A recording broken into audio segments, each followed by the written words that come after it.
Shabbat Shalom, everybody. Shalom. How's everybody doing? Good. Half the room is decent. Makes it okay. So I guess the sound is good from what I heard. Happens every week. Yeah. I drew a blank there. Shabbat Shalom, everybody. Welcome to this week's lesson. I'm going to be going into the final part of the trilogy from the remake of the Children of Israel series on the tribe of Benjamin. I am Bishop Taz here with the presiding elder, Elder Nathaniel Allah of the House of Judah International Fellowship Church. And first and foremost, we would like to give all thanks and praise to the Most High, Ahaya, Bahashem, Yeshaya, Wa Rawak, for those who do not speak the Hebrew. That is the Father, the Son, and the Holy Spirit, right? So a couple of things. We want to send a shout out to our brothers and sisters out there in Sierra Leone. Shabbat Shalom to you all, the leadership there. They've been doing some excellent work, hitting the streets, hitting the streets, doing their street preachings and everything over there. We're actually, House of Judah is the first church to ever do street preachings in Sierra Leone. So round of applause for that. First ever. So for water for that, all praise to the Most High for that. The work is getting done. Our brothers and sisters in the Philippines, our many brothers and sisters around the world, especially New Zealand. Shabbat Shalom. You guys are always giving us your support. We would like to remind everyone, if you are interested in baptism, becoming part of this ministry, becoming a part of this work, if this ministry has blessed you in any way, please feel free. Go on to the website right here, housejudahfellowship.org. Reach out to the elder with baptism dash your location. Put baptism dash your location to let us know where you are, so we know where we need to get the fastest. Obviously, the place with the most people are the place that we're going to get to first. Okay. Secondly, this ministry has blessed you in any way. We have tithes and donations above. If you don't have Cash App, that is a Cash App. If you don't have Cash App, again, go to the website, send a message to the elder with donate dash your location, so we can get you the proper information so that you know how to donate or send your tithe. And once again, thanks in advance for that as well. Do we have any other announcements, elder? No, only baptism on the weekend of the 19th. Okay, we have a baptism. Oh, for people in the area that are local to this area in Florida, definitely feel free to reach out to us. Or if you're in surrounding areas, neighboring states, feel free to reach out to us concerning baptisms. We do have baptisms coming up later. We can see how we can set something up. Okay.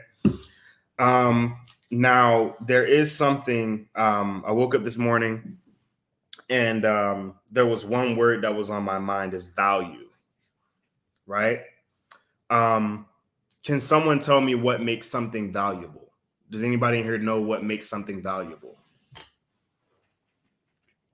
Anyone? Okay. That's a good answer. Anyone else? What makes something valuable?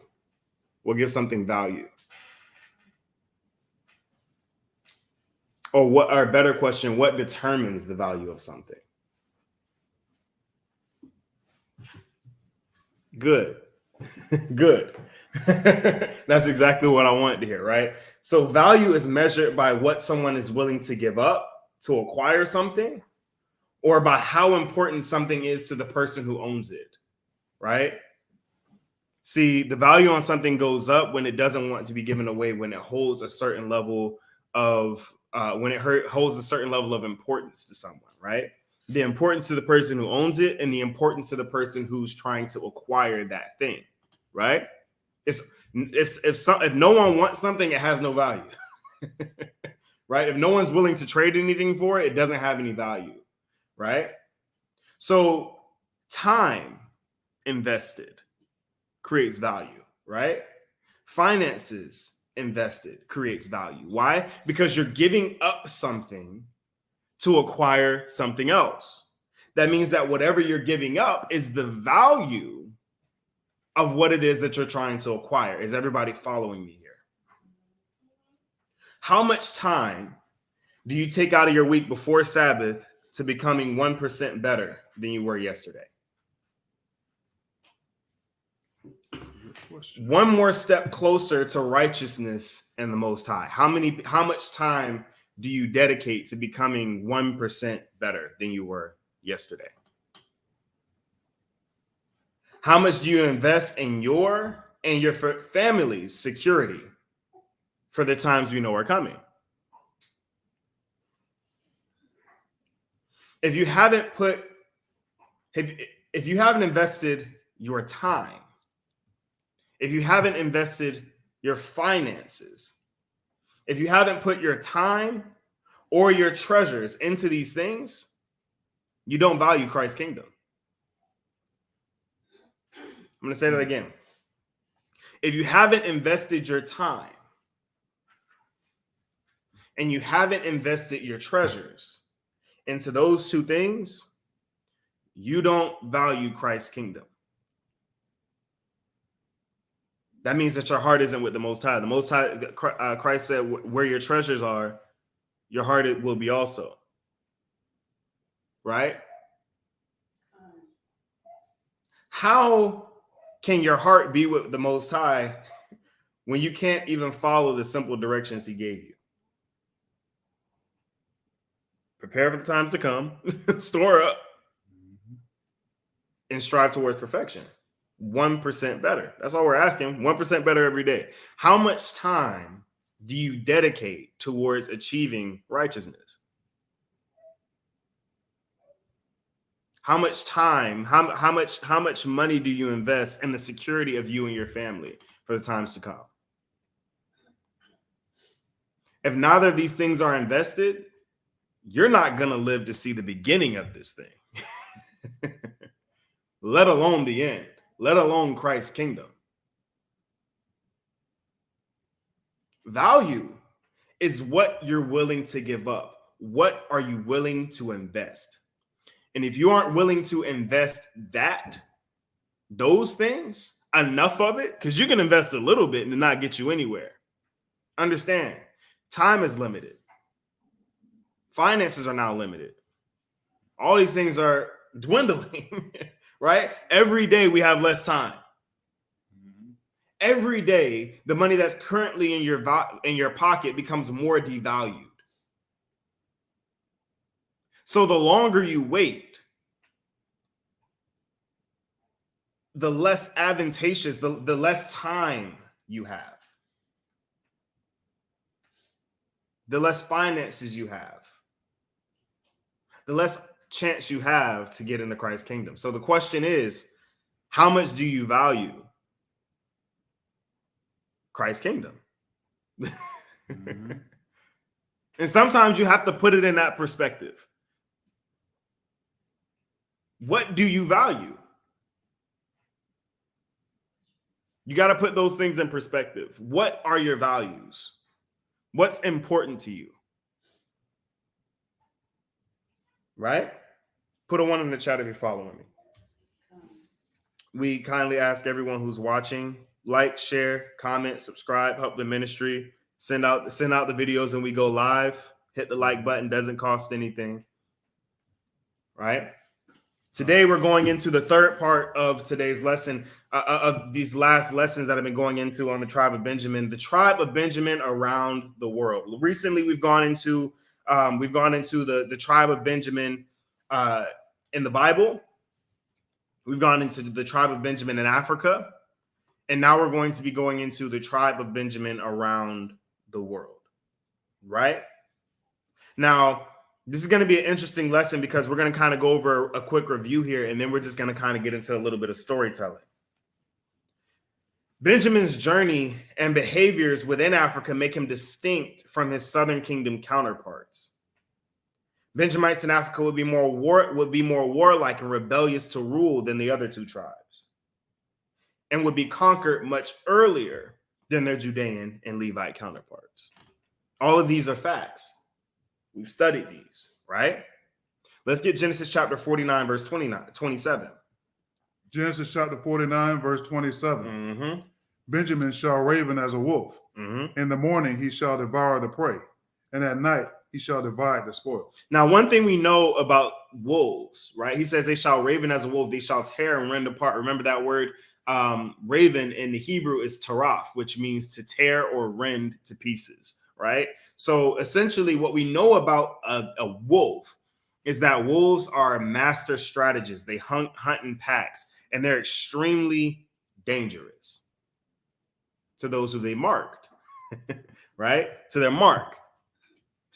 In part one, we learned that the tribe of Benjamin were some of the most skilled warriors and strategists amongst Israel, but they possessed little restraint in battle, causing the utter annihilation of their opponents. Due to their natural resistance to control and rulership, it landed them in hot water with the rest of the tribes of Israel, nearly resulting in their extinction. Right? We learned this in the first part. Right? Extremely skilled in battle, but they have an issue with restraint, with holding back. And because they have a resistance to control, they don't like having rulership over them. Guess what? Saul was originally the king of Israel. That means that the tribe of Benjamin at one point were considered to be the face tribe of Israel. Now imagine being told that the capital is going to remain in the land of Benjamin, but you'll no longer have the king. That you'll now have to be in subjection to another tribe in Judah, to a boy, a kid, right? And the first thing they did was resist. And because of that resistance, it nearly caused their utter destruction and annihilation, right? They were so dedicated to having the advantage in battle that they trained their soldiers to be both right and left-handed. We discussed in the first lesson as to the strategic advantage to left-handedness in combat sports. We went over that in the first lesson. Go ahead and get the Science Creative Quarterlies. It's an article called The Fighting Hypothesis, The Stability of Polymorphism and Human-Handedness by Ronald Chu. Go ahead and read that. In their Zephaniah, paper, go ahead. Just hold that. Hold that. Go ahead and get yours first. In their paper, Frequency-Dependent Maintenance of Left-Handedness in Humans, the fighting hypothesis suggested that left-handers have a frequency advantage when they engage in combat, due to the fact that right-handers are much more numerous than left-handers. This implies that right-handers will be in a relatively unfamiliar situation when fighting left-handed opponents as compared to left-handers who are more accustomed to encountering their other right-handers. This is a real problem. If anybody's ever sparred or done any kind of boxing, usually the person usually your trainer is right-handed. So all the defenses and all of the movements, all of the combinations that you're learning are for a right-handed person. And then you get in the ring with a southpaw or a lefty, and all of that goes out of the window because now his strikes are coming from a different direction. His defenses are coming from a different direction. So having to guard yourself with the left hand as opposed to the right is much more difficult because it's unfamiliar. Read. This is described as frequency-dependent situation because the fewer left-handers in the population, the more advantage they would have when fighting with right-handed opponents. Now, it was very rare. Now, think about it. It was very rare to see a left-handed fighter in the first place. But then you mess around and run into 700 of them from the tribe of Benjamin, right? 700 lefties to maybe your one or two in your army, right? They were training themselves to be ambidextrous. Let's get the scientific reports. Left-handedness in association with greater fighting success in humans by Thomas Richardson and Tucker Gilman. In support of this, many studies have found that left-handed men are represented among modern professional fighters, but studies typically find no difference in fighting success between left and right-handed fighters. We studied over 13,800 professional boxers and mixed martial artists for varying abilities in 3 of the largest samples to test this hypothesis to date, finding robust evidence that left-handed fighters have greater fighting success. So what they found was the left-handed fighters weren't necessarily more skilled, right? It's not that they were more totally skilled in fighting or that they had any special ability. It was simply that it was unfamiliar, right? They have larger success because of the fact that it's very difficult to gauge where the strikes are coming from, right? So if you run into a person, you have a sword in your right hand and the shield in your left, and you're used to fighting people who have their sword in their right hand and their shield in their left, but you run into somebody and it's the opposite, automatically you're confused.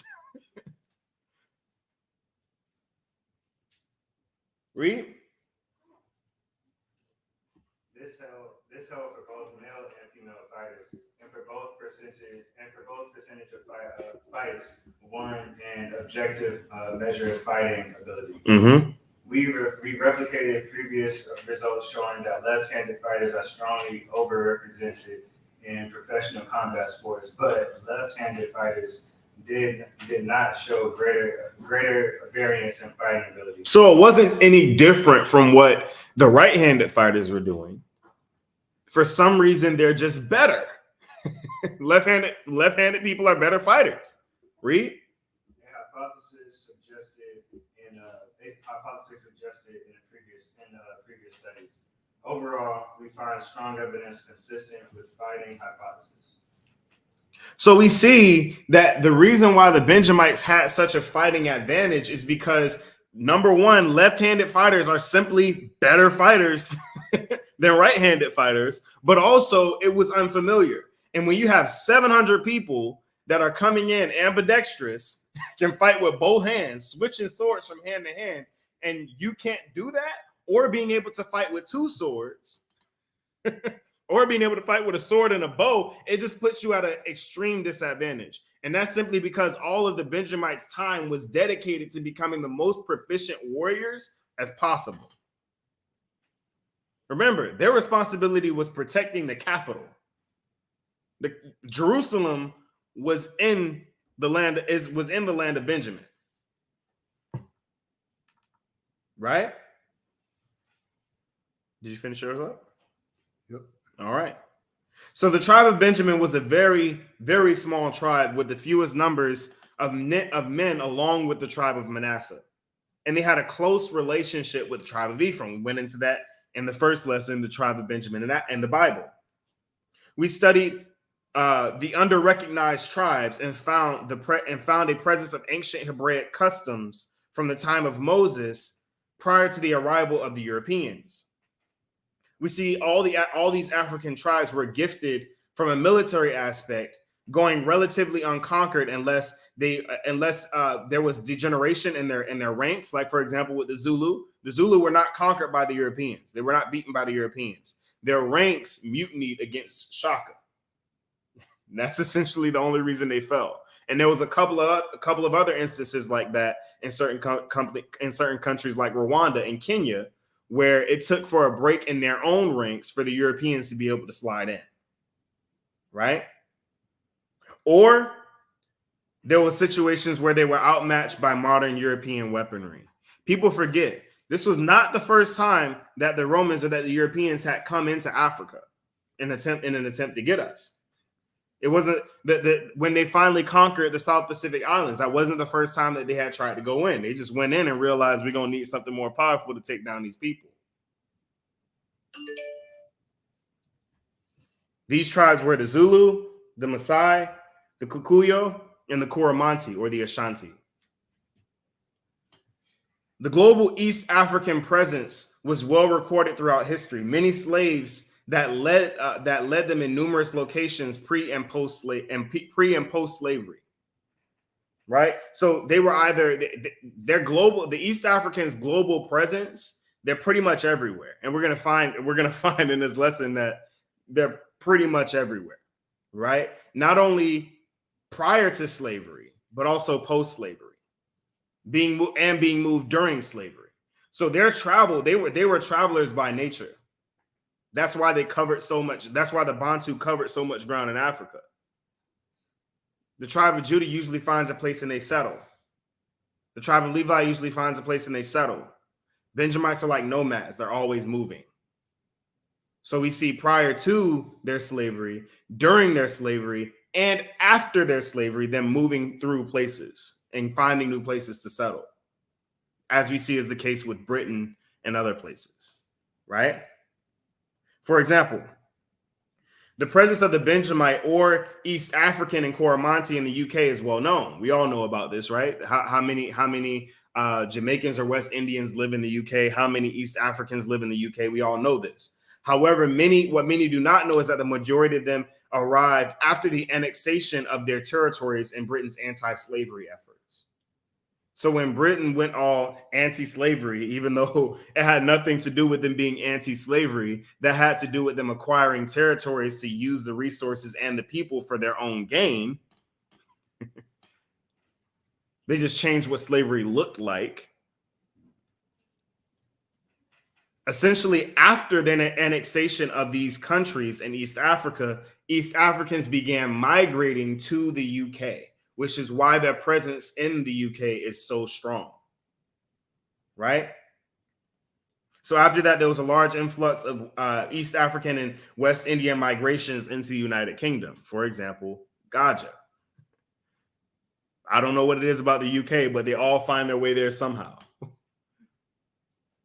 right?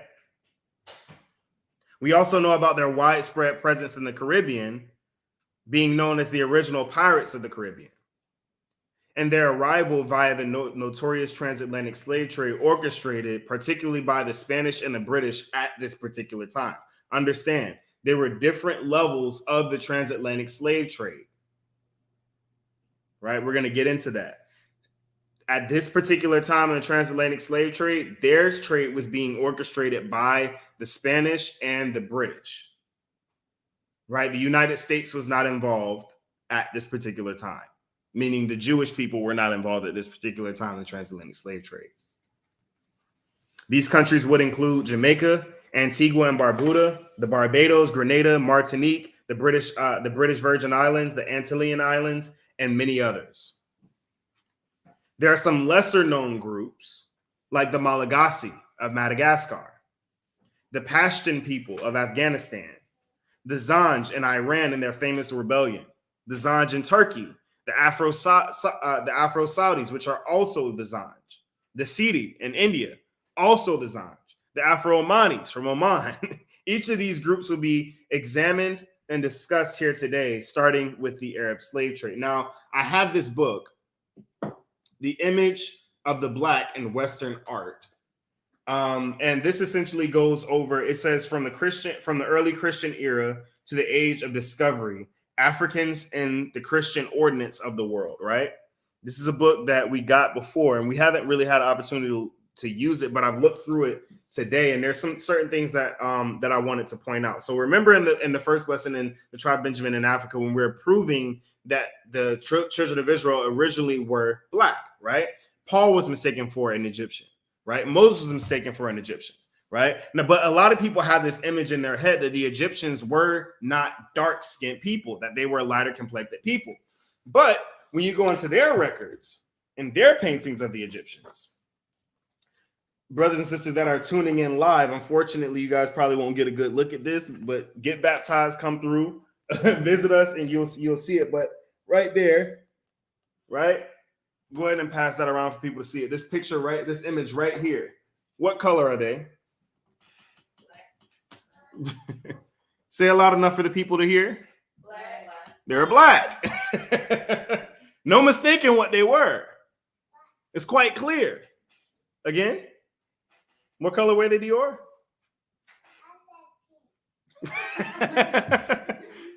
Close. But no, you look at the people, it's easy to tell that Mel Gibson wouldn't exactly be mistaken for these people. Right?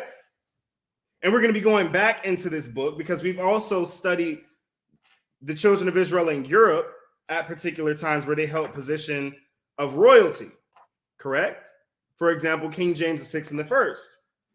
And we have an image here on page 37 where it shows the royal crest and the military positions held by black people in Bavaria, Swabia, Austria, Brabant, Flanders, Holland, Jülich, Grenderland, Bergen-Hesse, Holstein, Poland, England, France, Scotland, and Aragon. So basically all of Europe are people holding royal positions in these places. But they say, oh, no, that never happened. That never happened. The Europeans never held, the blacks never held positions of power within Europe. We're gonna need a runner up here close. So yeah, we're gonna need somebody close so that you all can see this. But it's pretty clear what those are. Their coat of arms, right? These people were referred to as Moors. They were the Moors, right? If you want to know, and I'm going to give you guys a trick to find out who's an Israelite in Southeast Asia and Asia. If you see a Muslim community in Asia and they're not Hindu, they're Israelites. How do you know? Because they've been conquered. Islam did not exist in those areas. It did not exist amongst people in the Middle East at that time, especially not black communities. We're going to see that going forward in this particular lesson, right? We got two more, right? This is the image. Hold on. Page sticking here. If you look at image 35, right? You look at image 35. This is a black king from Austria, Vienna, Austria. Top right here. Right there. A statue made of the black king of Austria. These are all images that you don't get shown. These are all images that none of you probably have ever seen in your life. Statues that you've probably never seen in your life. But guess what? It's in the Smithsonian. Locked somewhere in their archives. They're not going to let you see them. And last but not least, somebody say, well, those aren't major countries in Europe. So what about the smaller ones? How about Spain? The King of Spain, Black King of Spain in Madrid, right there. Boom. But y'all can't believe that King James is a black man. You can't believe that King James is a black man, but when there's plenty of history. Show it a little bit longer. Actually, point to the one. Right? See right here. Right now. Right there. You see it? Right there. Pretty clear. Look like my brother. So the presence of black people and Israelites throughout Europe is not a secret. It's not a secret. It's always existed. Look at the manner in which they show Mary.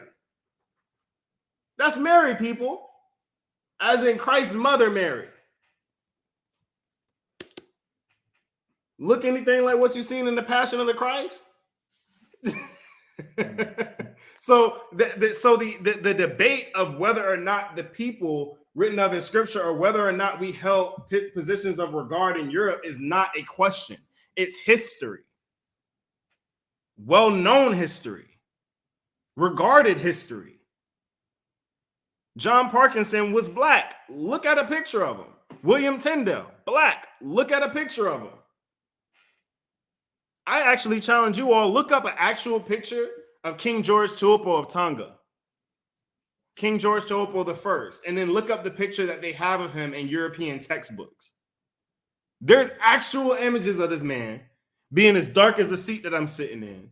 And then in the book, he looks like he could be played by Obadiah. What's the brother name who was in the first he played Obadiah in the first Iron Man movie. Jeffrey something. Jeff Bridges. They got him looking like Jeff Bridges in the textbooks. So we know throughout history that our history has been whitewashed. Right? That time has been fiddled with. Right? So today we're going to be going into detail on a lot of these subjects, starting first with the Arab slave trade, right? The Arab slave trade. Let's get the critical review or annals of literature, volume 57, page 139. The scene of the slave trade extends far beyond Guinea, Mm-hmm. though that coast furnishes the Europeans with the greater number of slaves for their American and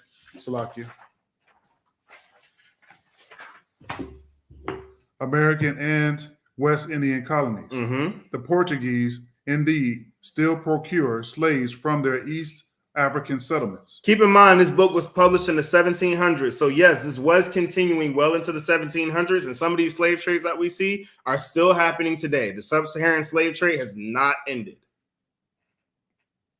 Read. Especially Mozambique. Mozambique, East Africa. We studied in the previous lesson the tribe of Benjamin in Africa. Mozambique are Bantu, descendants from the tribe of Benjamin. Read. And the French transport small numbers of slaves from Madagascar to Ile-de-France and Bourbon. And Bourbon. So now we have another mark that we'll have to study. Madagascar. Remember, we just touched on the Malagasy Jews. Right? So we're going to touch on them a little bit later as well. Read. It is generally imagined that the Europeans were the first who taught the Negroes this cruel branch of trade. So you got all of these black people out there mad at white people. They put us in slavery. They did this. They did that. Just mad at all that. Just mad at the Europeans. Same thing as Muslims, right? Muslims call white people the devil. Correct? Tell me if I'm wrong. Put a 1 in the chat if you've heard that from a Muslim before. Read. But the poor Negroes had already tasted the hardest slavery long before the arrival of the Portuguese on their coast. Read. As far as their history can be traced, the northern neighbors of the Negroes, the Arabs in Morocco, were the first who purchased slaves of the Negroes. Wow. So you mean the religion that the Muslims are actually practicing, you got from the people that put you in a worse form of slavery than the Europeans put you in. Interesting. But you got a problem with white people. How you think you got Islam? How you think you got the Muslim faith? What were you believing before that?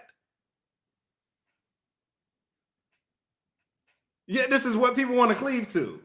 You call a white man the devil, but you were enslaved by Arabs first. And you're keeping their religion. Well, Christianity is the white man's religion. What is yours? What's yours? Question for any Muslims watching. Read.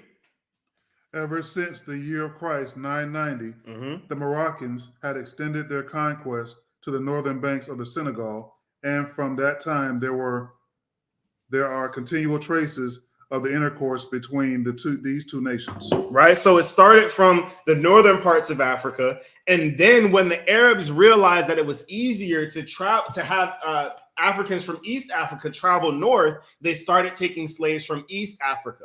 So the Arab slave trade began to be a hub in East Africa because they didn't have to travel all the way through the Sahara to get to their trade markets in East Africa. Right? That's why we see that the tribe of Benjamin was getting traded more on markets earlier than the tribes of Judah and Levi on the west. Right? Now, side note, it says the year of Christ 990. That's AD, right? That's the year of Christ. Understand, AD is short for Advent.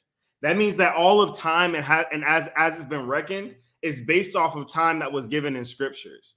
We broke down in the lesson on the clock and the lesson on the Most High's clock that Moses in the assumption of Moses, he stated that time that there will be 1,750 years left after the birth of Christ. So that means when Christ was born, their clock reset back to 0, which is why it's called the year of Christ 990. So that means that we aren't in 2023. We haven't reached 1750 yet. I've been getting a lot of questions about that as of late. People are scared because we're in the consummation of times, right? So we begin with the Arab slave trade because this is the first trade we witness of our people after already completing the settlement of our people in sub-Saharan Africa, right? So when you look at the way that the timeline goes, the Arabs were actually trading our people as soon as we went into Africa the first time. Remember, when we went from in 70 AD, when Jerusalem fell, we had many of us that went into Africa. A lot of us were getting traded back into the Middle East at that time. We're going to study that as well, right? The Arabs and the Portuguese primarily focused their effort on the East Africans because of their work ethic and particular closeness to their slave markets in the Middle East and in North African countries without the need of such intense travel. We have an image.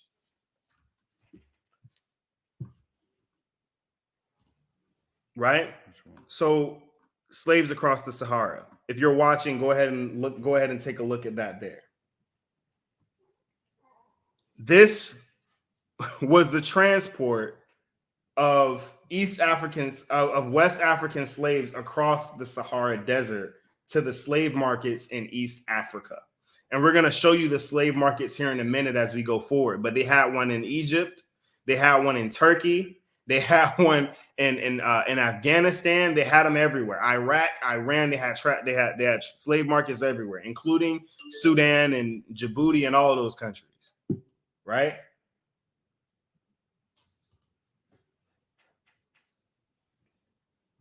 According to William Clarence Smith's Islam and the Abolition of Slavery from the Oxford University Press, page 11 and 12, the main slave markets in North Africa were in Morocco, Algiers, Tripoli, and Cairo. Sales were held in public places such as the souks, right? So take a look at, check this out. Remember how we told you guys that the slave markets were filled with Black Jewish slaves, right? Check out the Roman soldier leading slaves. Check this out. What kind of hair do those people have? Does anybody, okay, let me ask you this. Let me ask anybody, is there any history of the Romans taking African slaves in sub-Saharan Africa? There isn't any. But we do have Roman history of them taking slaves in Jerusalem. So you got a Roman guard here taking Black people. Where were these Black people from? Goal. Right there. These are Black slaves. These Black slaves were from Jerusalem.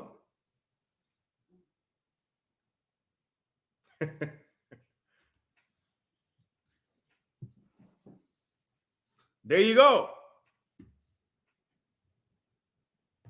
Check out this the slave market in Cairo. This is in Egypt. Yep. Who are those people selling us? You see a lot of our sisters sitting there. If you guys are on YouTube or on Facebook, you can see this. You see the Arabs sitting there, and there's a clear difference between them and us. This is the slave market in Cairo. And then you have the slave market in Assia.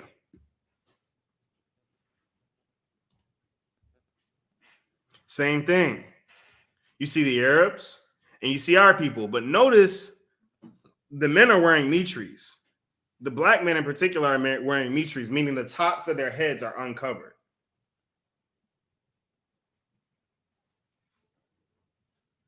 You have the slave market in Marrakesh.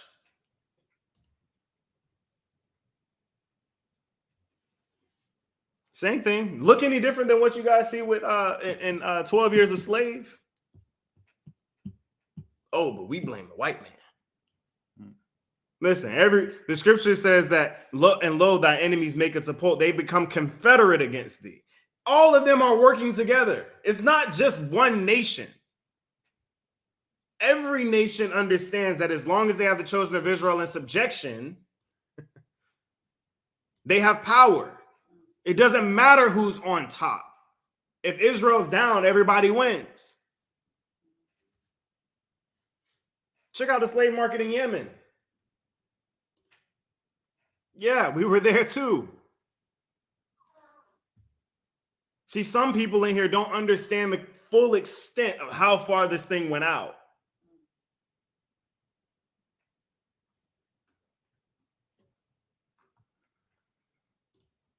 Let's get the Arab slave trade, 622 AD, 19 to 1900, and abolition. Check that. You guys heard that? Did you guys hear that clearly? The Arab slave trade went from 622 AD, the advent of Christ, all the way to 1900. But we want to talk about 400 years. I want to talk about 400 years. People, this is like, if my math is correct, that's like 18,000 years in their time.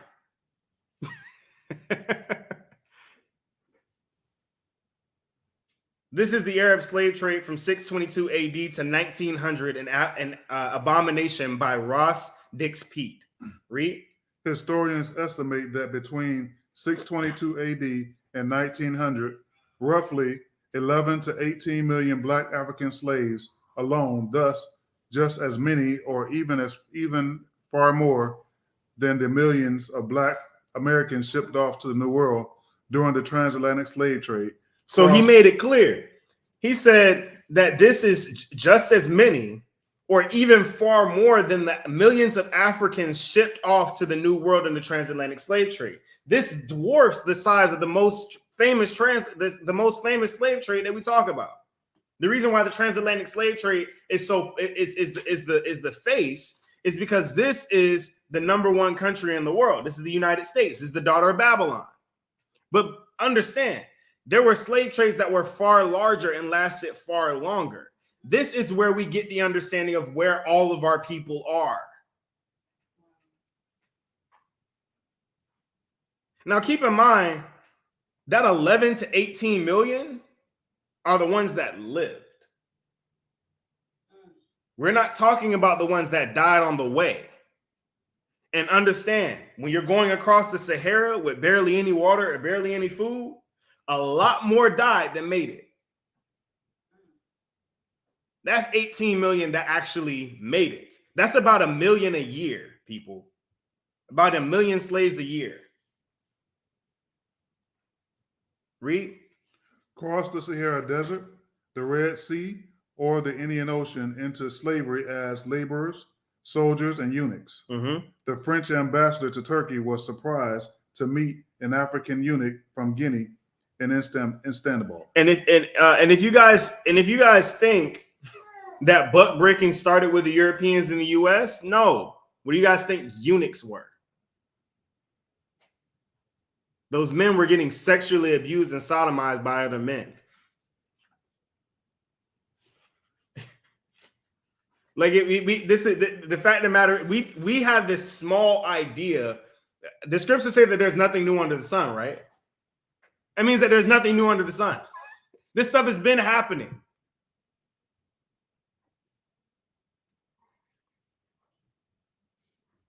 He said, as many, roughly or more than 18 million Black slaves crossed the Sahara, the Red Sea, or the Indian Ocean into slavery as laborers, soldiers, or eunuchs.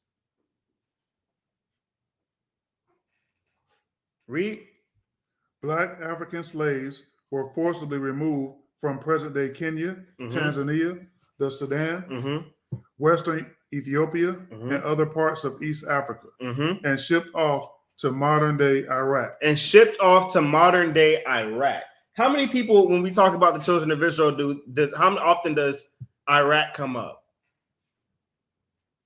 How often does Iran come up?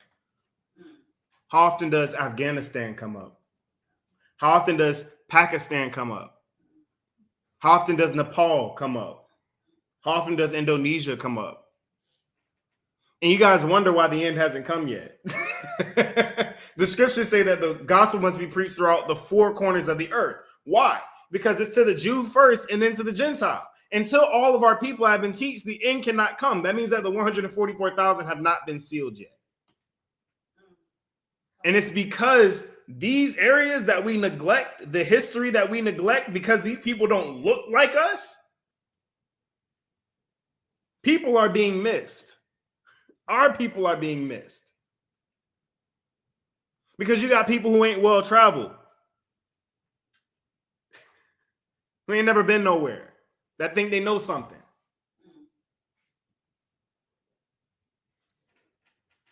Read. Where during the 9th and 10th centuries, black slaves known as the Zanj, which means blacks, rebelled and took Basra, holding out for 15 years against Abbasid caliphs. Iran, Kuwait, Turkey, Pakistan, India, and elsewhere. You guys heard all of that?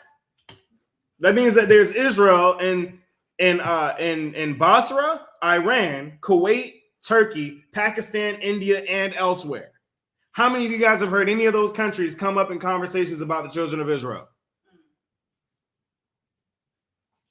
History. Gotta know it. These are places that we have to reach.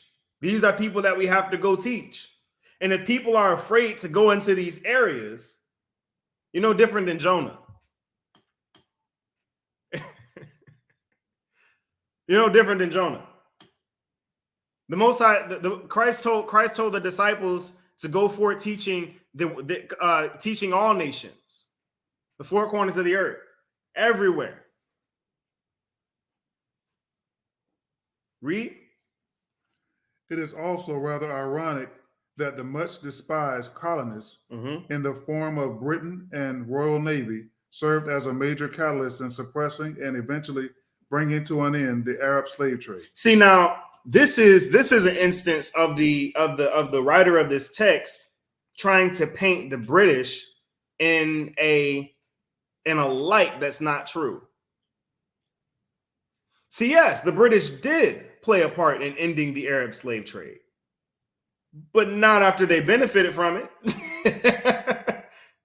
Not after they benefited from it. How many of you guys know that the European, that Esau doesn't get involved unless there's something in it for him? A lot of these areas where they quote unquote stopped the Arab slave trade, they took possession of those areas and pretty much raped the land. So no, they're not the good guys. Read.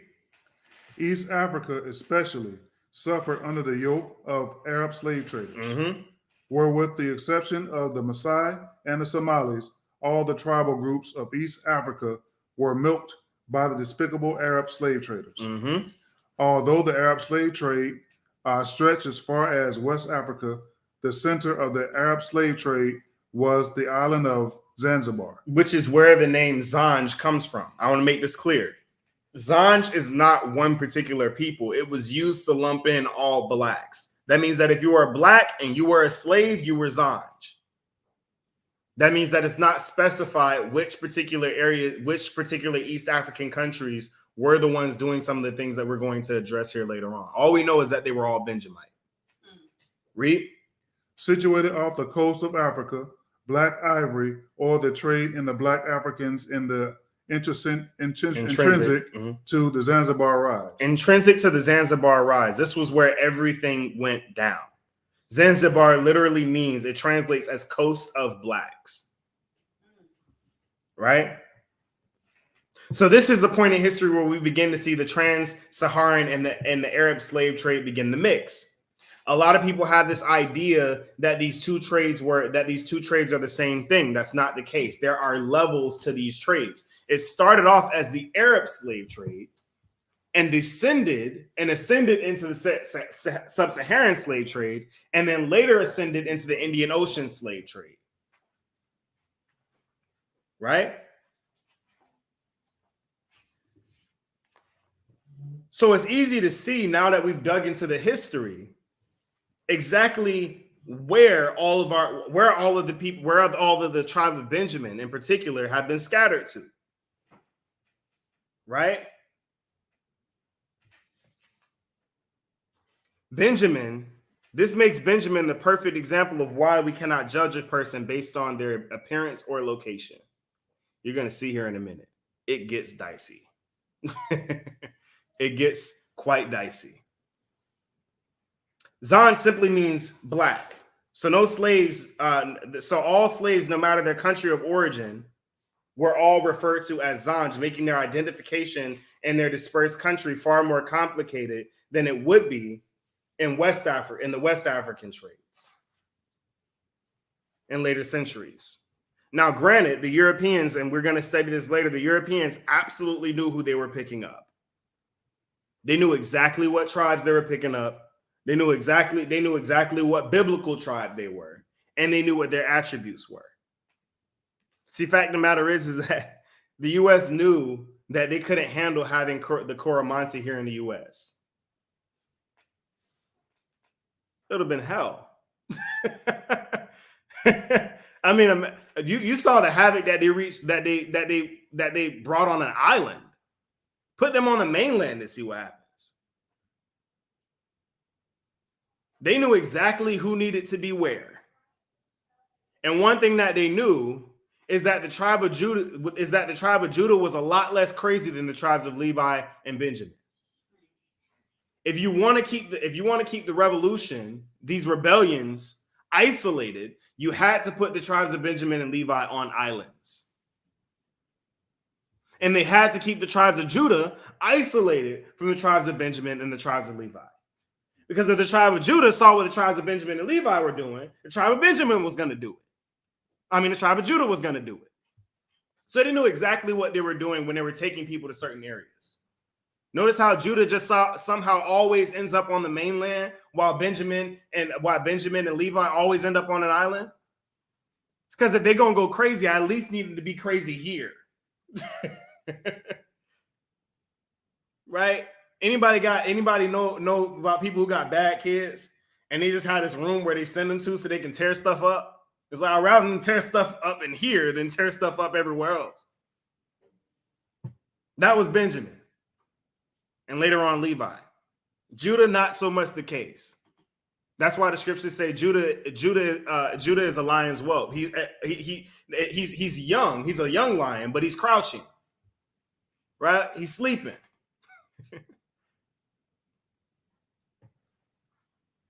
Let's get the Afro-Turks. Let's start with the Afro-Turks. Historically, the ancestors of the Black Turks were called Shinshi. Shinshi. A word used during the Ottoman period for defining the people of the historic geographical region of Zanj, along the Indian Ocean coast of Southeast Africa.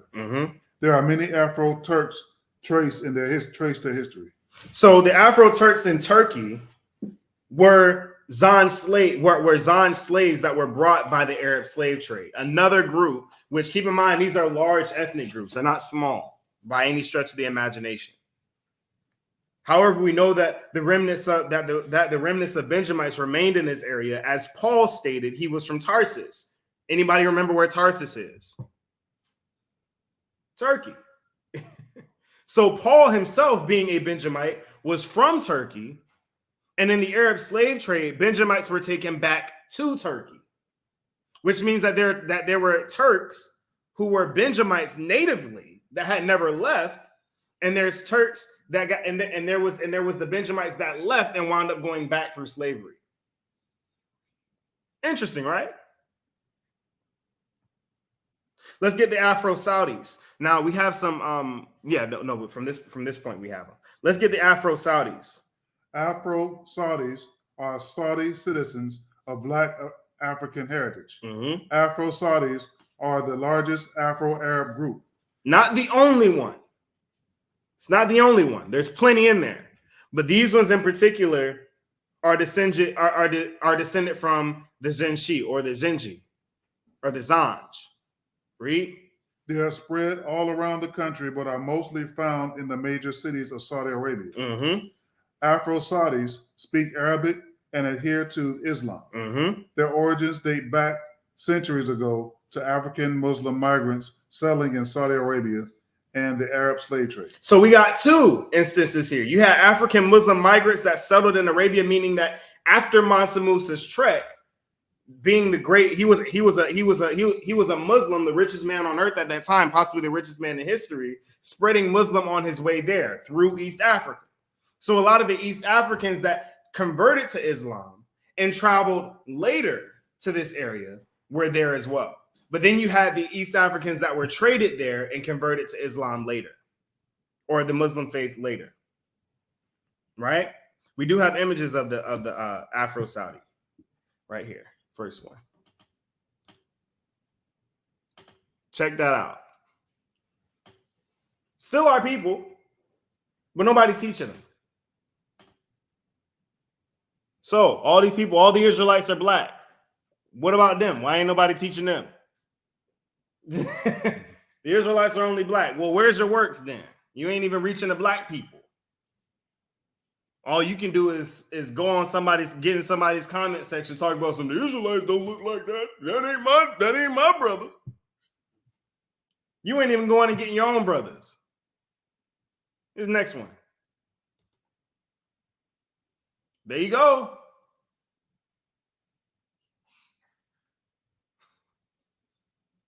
There you go.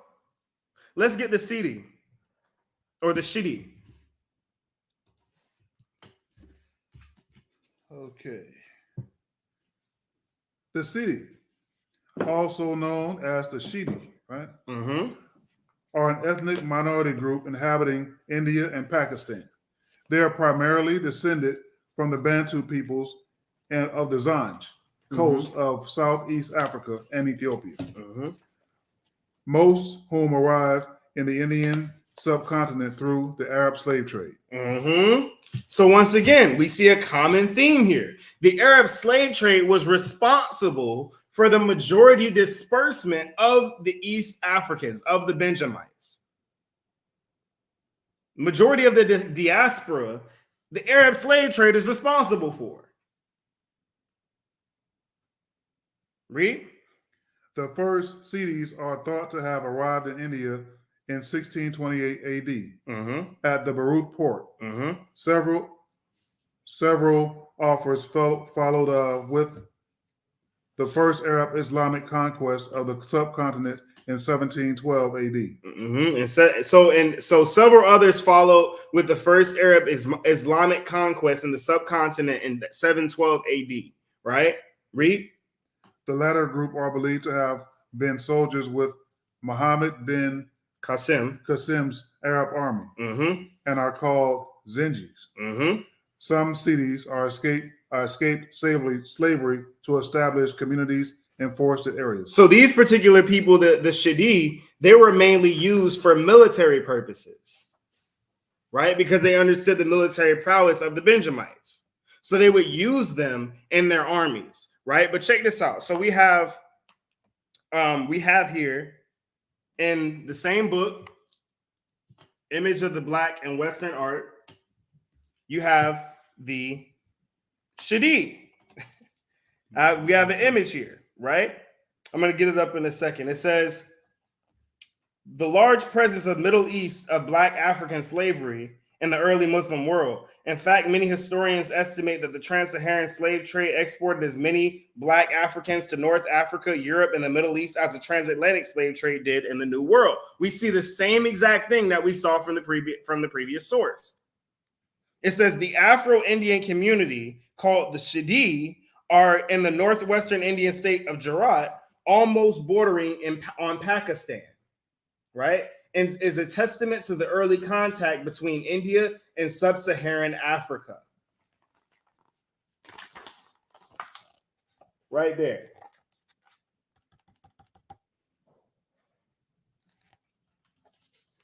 Right there. Pretty easy to see.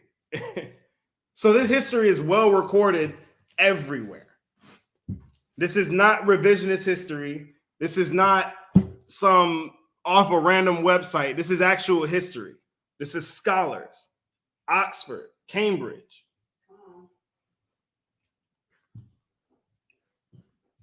Go ahead and get the first picture of the CD in Bombay. CDs of Bombay. Boom, right there. Black people.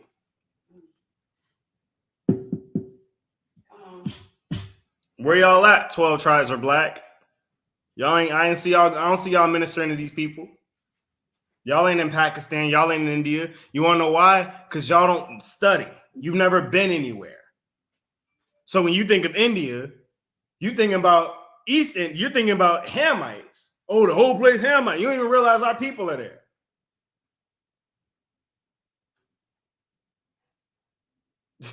So caught up in names and titles, ain't been nowhere that you ain't even getting the work done. You're too blind to get the work done. Get the next picture. What about that? Look like black children to me.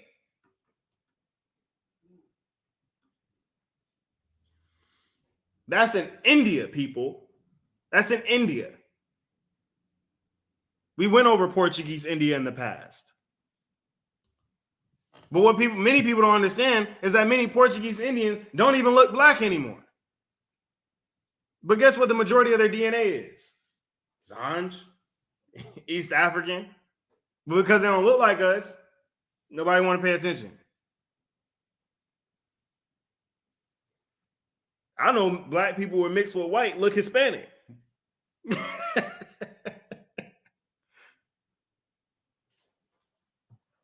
Let's get the Afro-Omani in Oman. Afro-Omanis are Omani people of African Zanj heritage. Mm-hmm. Most live in the coastal cities of Oman, Mm-hmm. with many speaking Arabic and adhering to Islam. Mm-hmm. Their origins date back to the time when Arab slave trade and era slavery in Oman, Mm-hmm. and when Zanzibar was part of the Omani Empire. Bam. Slaves, the tribe of Benjamin in Oman as well. We got images. Check that out. Scroll down. Wait, go back up too far. Right there. Black Oman right there. Boom. I mean, somebody told me he was Jamaican. I believe him. How about the next one? Look like black people to me. What y'all think? What y'all in the room think? Next one. How about him? Not so much. But guess what? He's the chief of the Afro-Omani. They look at him now. He ain't one. He definitely ain't no Israelite. No. He's the sultan of the Afro-Omani people.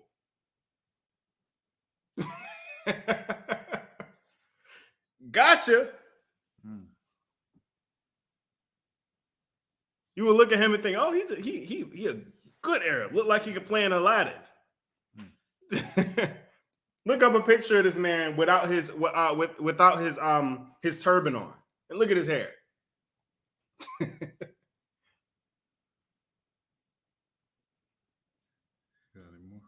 That's it for that one.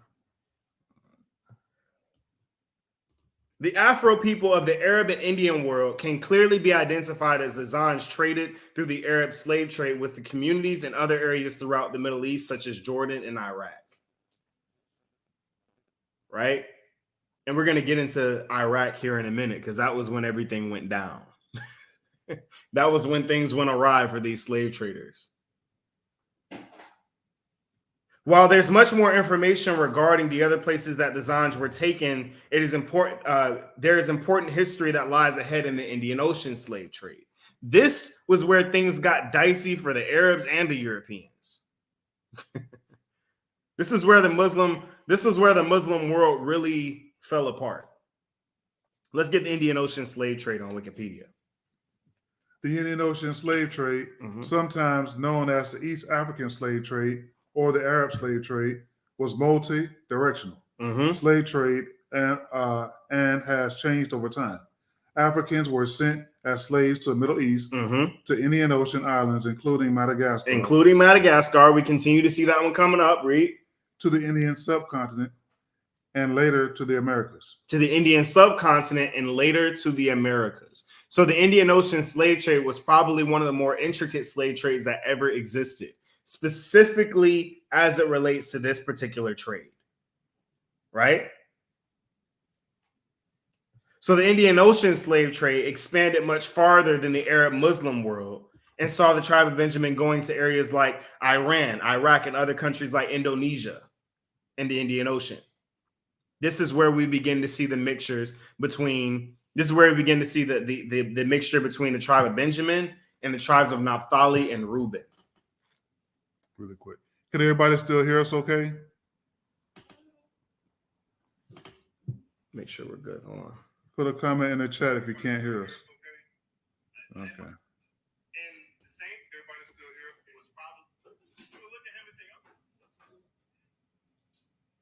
Audio is good from this side. Okay. Audio is good from this side. But yeah. So this is where we begin to see a different complexion of the tribe of Judah, of the tribe of Benjamin, right? Because this is when they start beginning mixing with the other tribes, right? This particular point in history is when we really begin to witness the brute nature of the Benjamites. This is really when it starts to get bloody, basically. We're going to take a quick break, and we're going to come back. We're at the hour mark, so we're going to take a quick break. We're going to come back, and we're going to get into the rest of the Indian Ocean slave trade. Be right back. I wear the light of them day, sing fair. Hear me no shades. Whoa, whoa.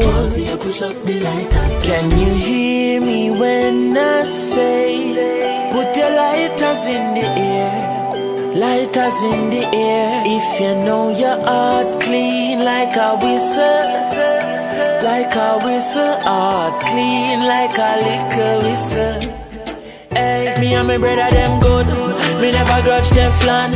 Family me deal with me bun, yes man. In a interview them ask enough question. Them want know where me born and where me come from. Tell them, De La Vega same time. They saw me born right on the train line. 10.5 seconds a game time. And if a brother and a half, me say me we share mine with them. Share it like a good news. Call me love me family like a cook food. Late in the hours of night we cook food. Every plate of it full up of rice and good stew. Hey, let me see some lighter. From your nose say you feel alright. And me say love defeat all evil. That song you have to clean out people. Can you hear me when I say, put your lighters in the air, lighters in the air. If you know your heart clean like a whistle, like a whistle, heart clean like a liquor whistle. Hey, clean like a whistle, like a whistle, oh, clean like a liquor whistle. Ay, easy no shades, now watch your face daddy bands. Clean like a whistle and a same so we band. You believe in me and everywhere me perform. People as say who no dear to me heart. Zion, Kelly said don't say your words. Zinc fence them can't say we sound never work. Hey, Teflon all the crown them a yours. Couldn't help but feel write it down in a words, yeah. Because me certain, we no not trade me for none of the pearl them. Enough people a walk on road in a clean clothes, but them hearty want detergent. Please, so make me see some lighter. If you know, so you feel alright. I miss a love, defeat all evil. That song you have to clean out people. Can you hear me when I say, put your lighters in the air, lighters in the air. If you know your heart clean like a whistle, like a whistle, heart clean like a liquor whistle. Clean like a whistle, like a whistle, heart clean. Whoa, whoa, boy, heart clean like a whistle, heart clean like a whistle, like a whistle, heart clean. Alright, yeah. Easy yourself in a Isa. Every cake you say I forget a piece of. Circle yourself, cause namde. Whoa, boy. Easy chakula. Hey, remember you tell me for straight like ruler. Hey. Yes, I bless up all of the clean heart people in the world. The ones with the dirty heart too. We still believe in you. We still have faith in you. Yes, boy, Chronics. Big up all them real high school friend them. Hey, don't say a word. Sparks, we ain't not say a word neither. Loving it to me, loving it to me, yeah, boy. I wear the light of them, they sing fair. Yeah, me no shade. Push up the lighters. Whoa, whoa. Can you hear me when I say, put your lighters in the air? Lighters in the air. If you know your heart clean like a whistle. Like a whistle. Heart clean like a liquor whistle. Hey, me and my brother them good. Me never grudge Teflon. Family me deal with me bun, yes man. In a interview them ask enough question. Them want know where me born and where me come from. Tell them, De La Vega same time. They saw me born right on the train line. 10.5 seconds a game time. And if a brother and a half, me say me we share mine with them. Share it like a good news. All right, we are back. We are back. Okay, so once again, reminder. Like, share, subscribe, and we got quite a few people in here. We ain't got enough likes, so go ahead and get that thing up. All right, appreciate you. All right, so going into the second part of this lesson, right? Let's get the Indian Ocean slave trade. We're going to drop down a little bit to this particular part. Go ahead. Exports of slaves to the Muslim world from the Indian Ocean began after Muslim, Arab, and Swahili traders won control of the Swahili coast and sea routes during the 9th century. I'll skip that right there. These traders captured Bantu peoples, Zanj, from the interior in the present day of Kenya, Mozambique, Tanzania, and brought them to the coast. So it said. So go ahead and read that. The next part. Go ahead. Is that it? That's it. No. That part. Right there. Yeah. So like. No problem. When estimating the number of people enslaved in East Africa, Arthur Nadet and French historian Olivier Perret, I think that's how you say it. Petrie. Hey, we gonna rock with it. It's French. Nobody in here speak French. Estimate 8 million as the total number of people transported from the 7th century until 1920. Amounting to an average of 5,700 people per year. Remember, that's 5,700 people per year that actually made it to where they were going. That's not including the travel. Read. Many of these slaves were transported by the Indian Ocean and Red Sea via Zanzibar. This compares with their estimate of 9 million people enslaved and transported via Sahara. The Sahara slide. The captives were sold throughout the Middle East and East Africa. As we've shown, right? Read. This trade accelerated as superior ships led to more trade and greater demand for labor on plantations in the region. So basically what we're seeing is an increase in slave trade because of the fact that as technology became more sophisticated, it was easier for them to transport more slaves, right? So the easier it gets, the more you can transport, right? So maybe one year you were able to get 10,000. The next year you're able to get 20,000. The next year you're able to get 30 to 40,000. Now you're transporting millions by the year, right? So the Indian Ocean slave trade was likely the biggest slave trade of our people since 721 BC. Understand how big that is. Understand how large that is. In 721 BC, that was all of the northern kingdom being taken by the Assyrian king, Hosea the king.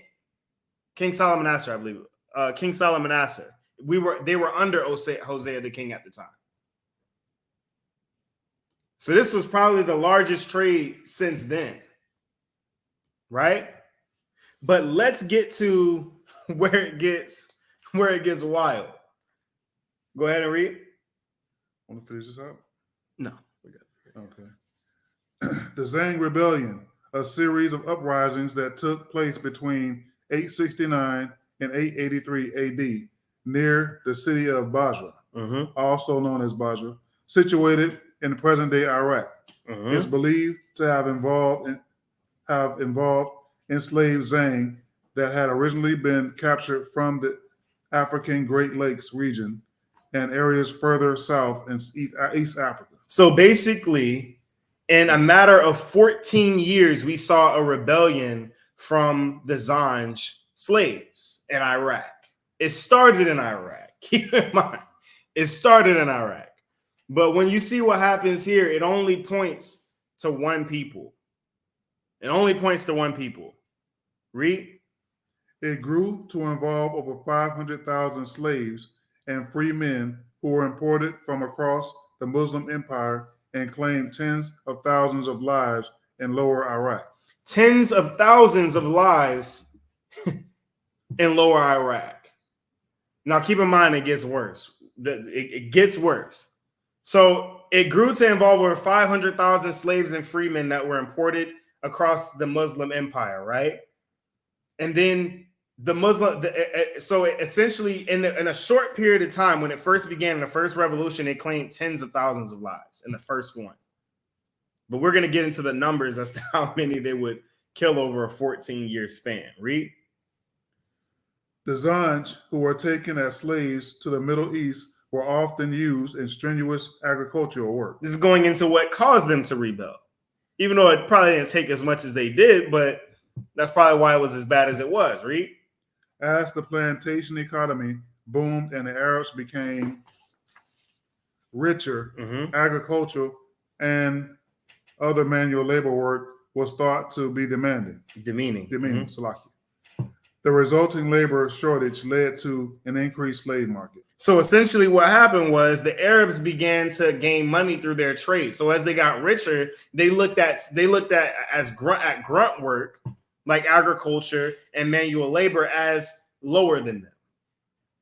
So they desired to get slaves. This is where the Zanj came in, right? So the Zanj eventually would have enough of their captivity and begin a full-fledged revolt. The key characteristics, we're going to go back over the key characteristics of the Benjamites, right? The key characteristics of the Benjamites in battle was they were proficient in battle at night. Remember, wolves, when do they attack? They attack at night. And essentially, that's what made the children of Israel so dangerous in battle, is because the tribe of Judah and the other tribes would fight by day, and the tribe of Benjamin would fight at night. When many other countries that we were fighting didn't have a night army. They couldn't defend themselves at night. They couldn't see. So we have multiple tribes that could come in different times, and we had the tribe of Gad that could come in for relief on the back end, right? So we had probably the most complete army probably ever assembled, right? So they were proficient in night battle. They often pillaged and plundered their enemies and often burnt whatever and whoever was left. They like fire. They're absolute destroyers. They want to demolish everything, right? Remember, the word raven means to tear or rend or destroy to the point of unrecognizability, right? It's a closed casket, basically. Read this. Let's go to the Zanj Rebellion on Wikipedia.com. The revolt, which began in September 869, was concentrated in the districts of Iraq and Alawaz. This is modern Khuzestan. This is Khuzestan. Read. Khuzestan. Khuzestan province. Okay. In the central regions of the Abbasid Caliphate.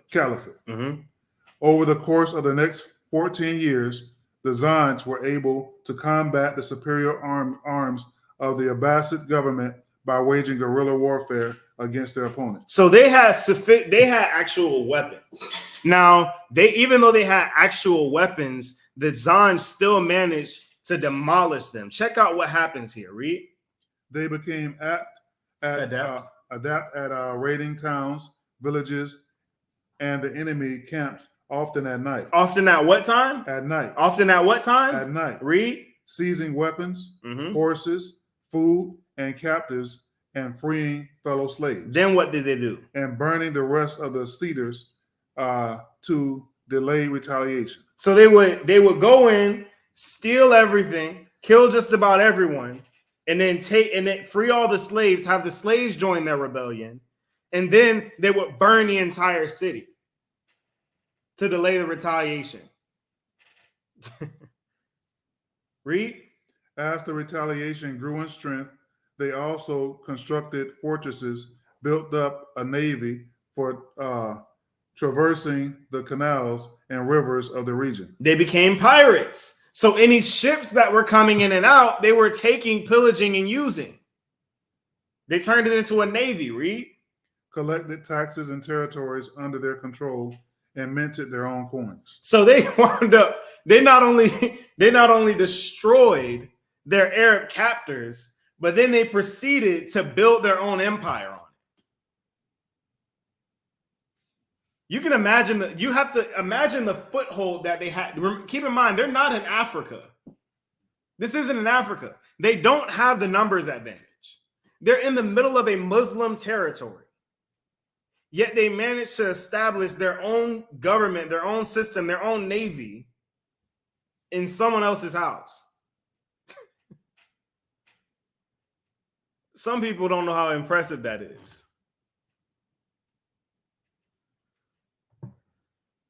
So even with superior weapons, their captives were unable to contend with their ruthless fighting nature. We're going to get those in this next part right here. Let's get this. Let's drop down again. Go ahead and read. The Zanj Rebellion, okay? Zanj. The continuing inability for the Abbasid army to suppress the revolt, caused in part by its preoccupation with fighting against the Safed, Aquab. Go ahead and skip it. Go ahead and skip it. Go ahead and skip it. Advanced to the Alawas in Iraq. Eventually encouraged the Zanj to expand their activities in the north. A campaign by the rebels to occupy the marshlands between Basra, Basra, and Wasit in the 876 proved successful. That's kind of weird. And soon they made their way to the district of Khazar. So essentially what they were doing is they worked their way from Basra up to the north, and they began conquering other countries. Now they're conquering entire countries at this point. Keep in mind, it started with less than 500,000 men, and it only took 500,000 men for them to take down 4 major cities in 2 countries. Sound familiar? Remember when all the 12 tribes were going up against Benjamin? One tribe, the smallest tribe amongst all Israel, and they had 700 men. Pretty much, I believe the number was, I believe somewhere close to 82,000 men. 80,000 to 82,000 men to Israel's innumerability, and they managed to destroy a good amount of them. They're doing the same thing here. 500,000 men, and this is what they're managing to accomplish. Read. By 879, the rebellion reached its furthest extent. Wasit and Ramamuz were sacked, and the rebels advanced northwest along the Tigris, coming to within 50 miles of Baghdad. Read. I'm not even going to mess with this one. Al-Masudi reported a moderate estimate of 500,000 casualties. 500,000 casualties. Read. Though he added clarification that this was empty conjecture, rigorous calculation of the amount slain is impossible. So he says, he basically said, I'm lowballing. I don't really know how many people were killed. But check this out, read. And separately noted that 300,000 were killed at the Battle of Basra. One battle. Remember that first battle that happened in September of 869? They killed 300,000 men there. They killed 300,000 men in a month. Somebody do that math. Do that math and get back to me.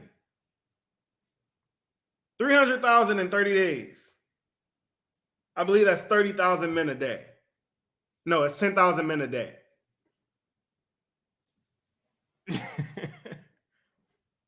It's impressive. And keep in mind, at the Battle of Bosra, they still had inferior weapons. This was before they had gained weapons by conquesting. Read. Al-Suli gave a figure of 1,500,000 dead, which was subsequently quoted by multiple sources. So another number, they said in a matter of 14 years, 1.5 million of their Arab captors were killed. But check this out, read. While somebody provided a high-end number of 2,500,000, Al-Tabari's history contains no comprehensive figures. But the author frequently noted. But the author frequently noted the number of soldiers killed or injured in individual battles, with the amounts ranging from hundreds to thousands. So they were killing hundreds of thousands of men in individual battles.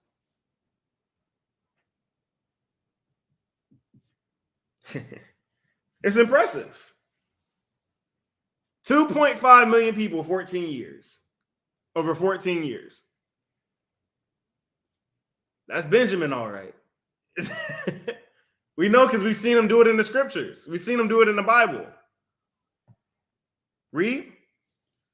The rebellion greatly disrupted economic activity and caused extensive damage to the districts it took place in. Mm-hmm. Sources of the revolt describe burnt cities and towns, the seizure of food and other resources by advancing armies, the abandonment of lands, and the cessation of agricultural activity, disruptions in the regional trade, and the damaging of bridges and canals in the name of military excellency. Shortages of basic necessities such as food and water at times became severe, and instances of cannibalism are reported have occurred. The Benjamites, the Zanj, did so much damage to these people's economy. First of all, it never bounced back. And second, they had people eating each other. They basically did a reverse 70 AD, except they were all hands on. There wasn't no waiting outside the city. See, the Romans did it. The Romans were punks. They didn't want to go up and try to fight us straight up. So instead, they built a trench and they trapped us inside, didn't let anything in or out. The Benjamites, they went in, did what they was gonna do, and pretty much tore up the economy forever. The events that took place almost in European time, the events that took place in they haven't been able to recover for 18,000 years. They couldn't recover. They did 18,000 years worth of damage in 14 years.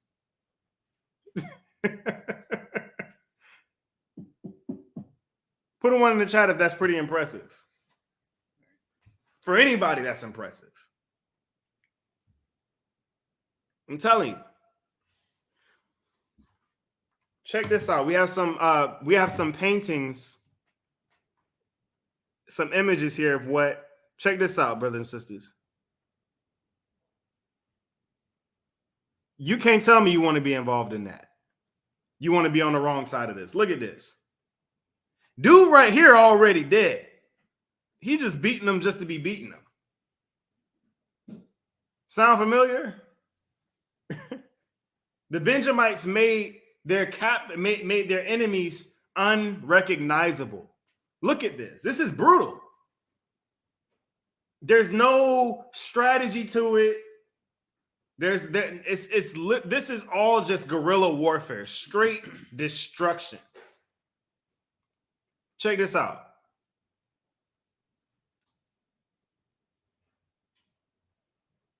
See, they went from having to fight with sticks to now they have guns.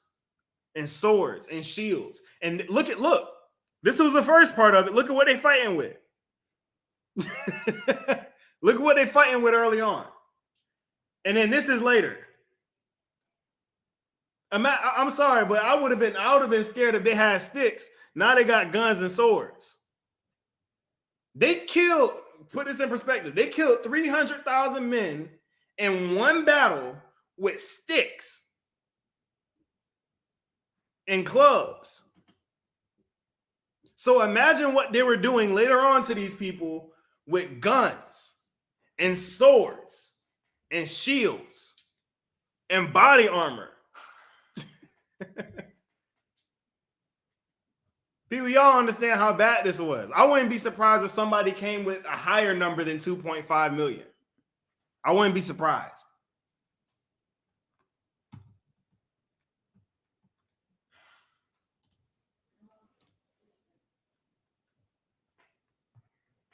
The Zanj destroyed these people to the point where they were cannibalizing each other.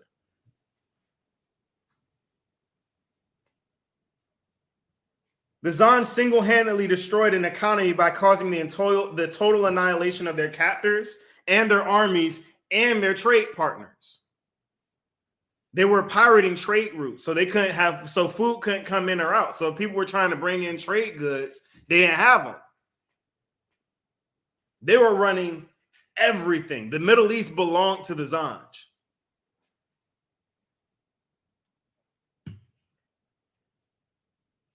As we continue to move forward in history, we will see that this is a common theme for the Benjamites that were taken into captivity. From 869 to 883, the Zanj managed to wipe out at least 300,000 to 2.5 million people, likely more. It's more likely the latter, knowing what we know about the Benjamites, of course. From this point in time, we witnessed more revolts from the Zanj and other places like Iran. It is important to note that not all black tribes in the Islamic and Asian worlds are Zanj or from the tribe of Benjamin. Some of these groups are from the tribes of Judah or from the tribes of Levi.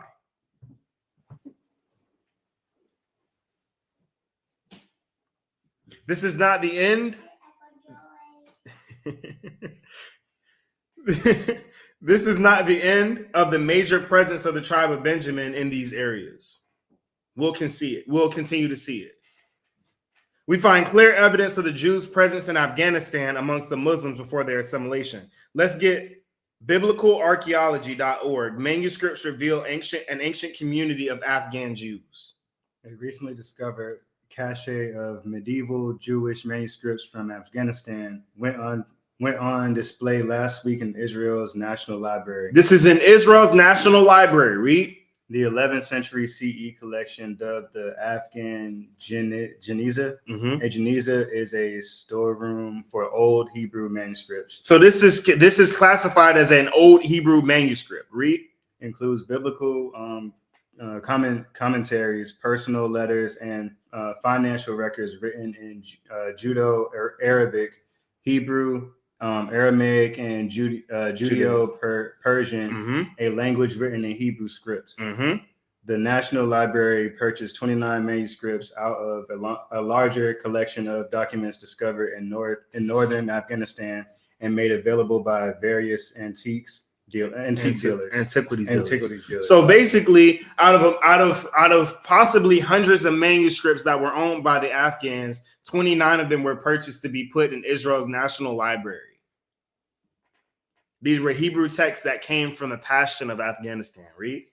The documents' authenticity and dating have been confirmed by carbon-14 tests and the unique language of some of the Afghan Jews who appear to have lived peacefully as a tolerated minority in the Persianate Muslim region. According to Haggai Ben Shammai, the National Library's academic director, the manuscripts of the Afghan Jews include the ancient copy of the book of Jeremiah. Now, interestingly enough, the Pashtun Jews, the Pashtuns and the Afghans believe that they were descended from Jeremiah. Right? So the ancient manuscript, the ancient manuscript evidence of 2013 of the Israelites' presence in Afghanistan and in some of the prophets, right?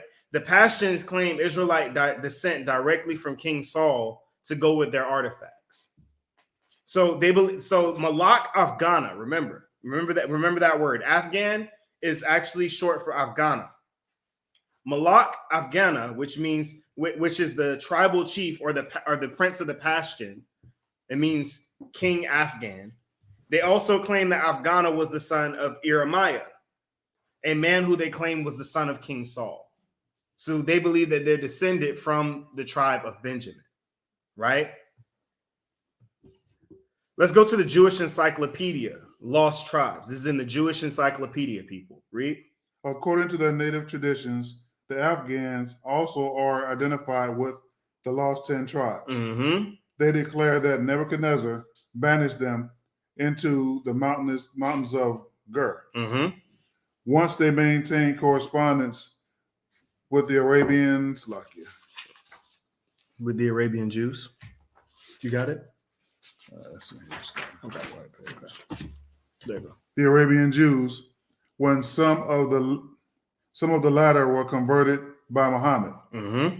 And Khalid wrote to the Afghans and invited them to embrace Islam. Mm-hmm. Several Afghan nobles went to Arabia under one Qais. Mm-hmm. Who claimed to trace the descent through 47 generations from Saul. So even the surrounding Arabs, the Muslims, know that these people were descended from the Jews. They accept that they were descended from the Jews. That's why they were a tolerated minority at the time. Read. He was accordingly greeted by Muhammad by the title of Malik, right? In Hebrew, Malak. That's why we see Malak Afghana, right? Malak in Hebrew means what, people? Malak, right? Malak in Hebrew means king. So essentially, when he was greeted by Muhammad, he was greeted with the title of king. Read. In deference to his illustrious descent, Khalis was reported to have died at the age of 87. Mm-hmm. In 662, and all the modern chiefs of Afghanistan claimed to be descended from him. And this is from the History of Persia, and was published back in London in 1815. So essentially, the modern chiefs of Afghanistan all claim descent from this one person, Qais, who traced his lineage back to King Saul, and he had been addressed by the Muslim nations surrounding as Malak Afghana, which means Prince of the Afghans or the tribal chief. Read. The Afghans still call themselves Beni Israel and are declared to have markedly Jewish appearance. Now, remember, we went over this in the first lesson on the tribe of Benjamin in the Bible. What determines a Jewish appearance? Jewish text. And we went into the Jewish text, and the Jewish text said that Jews were what? Dark. Read. Their claim to Israelitish descent is allowed by most Mohammedan writers. So that means that that's Mohammedan writers are the equivalent to Jewish historians or sages, people who record history, right? They all acknowledge them to be Israelites. Read. It's really not enough here. G. Moore. Go ahead and get that part. That's not. Just G. Moore in his Lost Tribes, and then also identified the Afghans as the 10 tribes. So G. Moore is a historian in his text, The Lost Tribes, which on pages. You can find that. It's called Lost Tribes. It was originally published in 1861 on pages 143 through 160. He explains how he knows the evidence that he has that the Afghans are indeed one of the 10 tribes. So surrounding Muslims and Arabs agree and do not deny the claims of the Pashtuns to the Israelites. Let's get the Jerusalem Post. This is Jewish media. Let's get the Jerusalem Post, the Afghan Pashtuns, the missing Israelite exiles. The Pashtuns have dwelt in the rugged mountains of Afghanistan and Pakistan for thousands of years. Mm-hmm. Although Muslim today, they live by a code called Pashtunwali, which greatly resembles Mosaic law. Mm-hmm. When Pashtunwali conflicts with Quran, they allow Pashtunwali, for example. They follow Pashtunwali. Read. For example, Muslims are permitted to eat camel, but many Pashtuns do not do so. So basically, and this is what's important to understand about history and revisionist history. When you examine the Taliban, for example, the Taliban in particular, they were promoted as Muslims. They were not strictly Muslims. A lot of them followed Pashtunwali, which means that they followed the Mosaic version of the biblical law, which means if you break the biblical law and it requires you to be stoned, you're going to get stoned, which means an eye for an eye is literally an eye for an eye.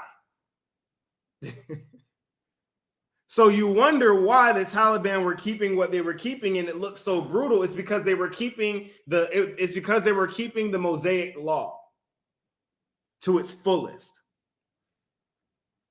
The Pashtun keep the Mosaic law. If the Quran conflicts with the Pashtun law, they follow Pashtunwali, which is the Mosaic law. Read. Sounds familiar, right? Isn't that what Christ told us what to do? Render what is unto Caesar what is Caesar's, but render unto the Most High what is the Most High's. If the law of the United States does not conflict with the scriptures, we follow those laws. It's simple. If they do, we follow the biblical laws. Simple. Read. Other Pashtun customs which are not common among Muslims but have clear parallel in Jewish practice include circumcision on the 8th day, mm-hmm. lighting candles on Friday evening, mm-hmm. Levirate marriage, which means that priests only marry priests. Priests weren't allowed to marry outside of priest families. Read. The royal family of Afghanistan traces its origins to the line of the King Saul of the tribe of Benjamin. So they trace their line back to the King Saul, the royal lineages who claim their ancestry from Qais, right? The one who was first called Malak Afghana, was essentially is who they claim descendants from, who was descended from Saul, right? And Benjamin.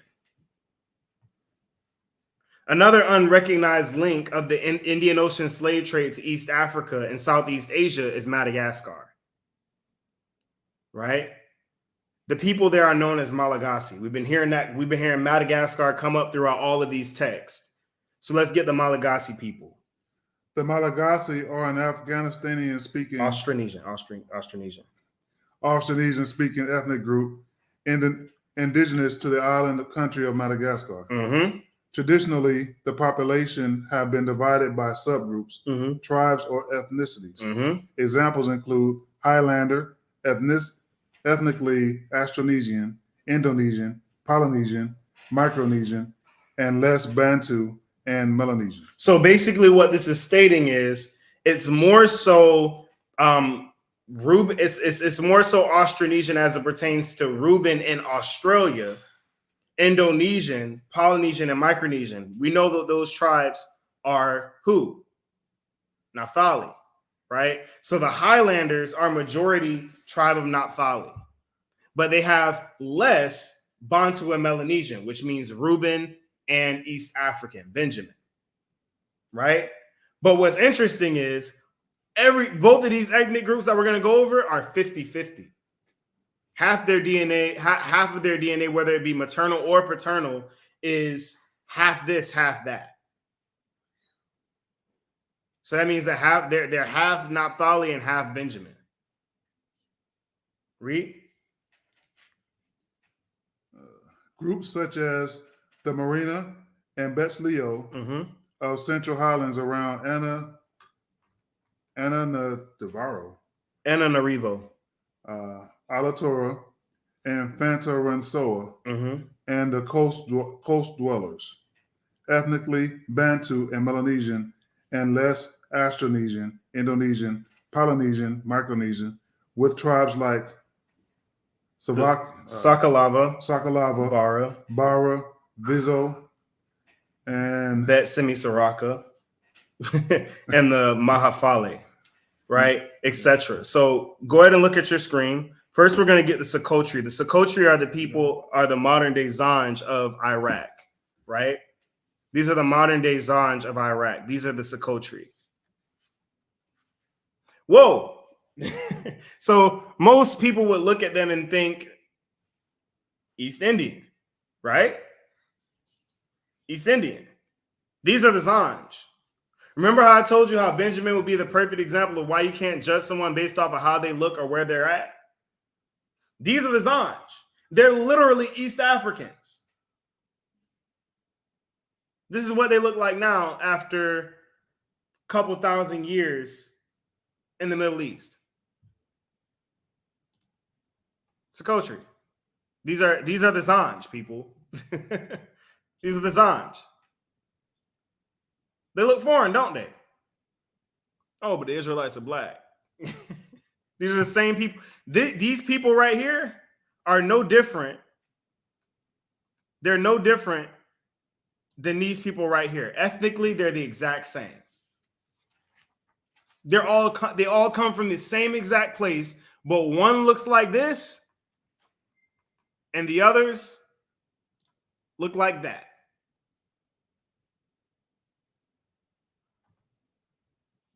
It's simple. It's not complicated at all. We make it complicated. The history and the scriptures tell us everything we need to know. Now, as for the Malagasy, this is a family of Malagasy Jews. They practice Israelite law. Now, one of them looked like Kenan Thompson. Straight. Y'all can't tell me that I don't look like Kenan Thompson in the SNL skit.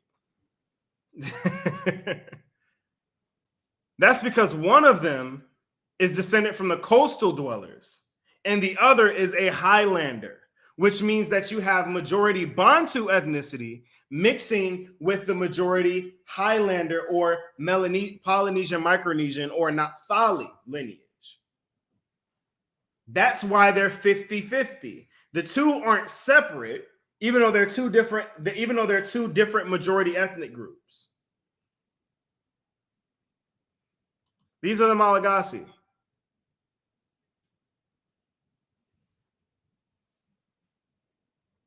These are the coastal dwellers, the ones who have majority Bantu descent. Interesting. They don't look much like the people that we were seeing from the Bantu earlier.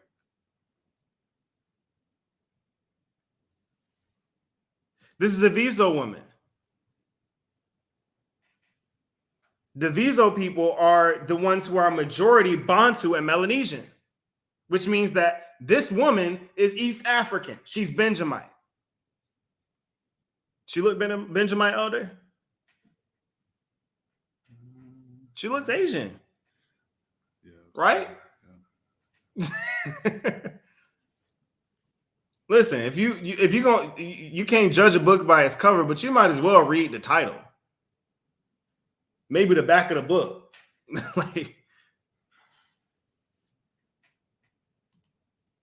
These are the Sakalava people, coastal dwellers. Also East African. This is them now.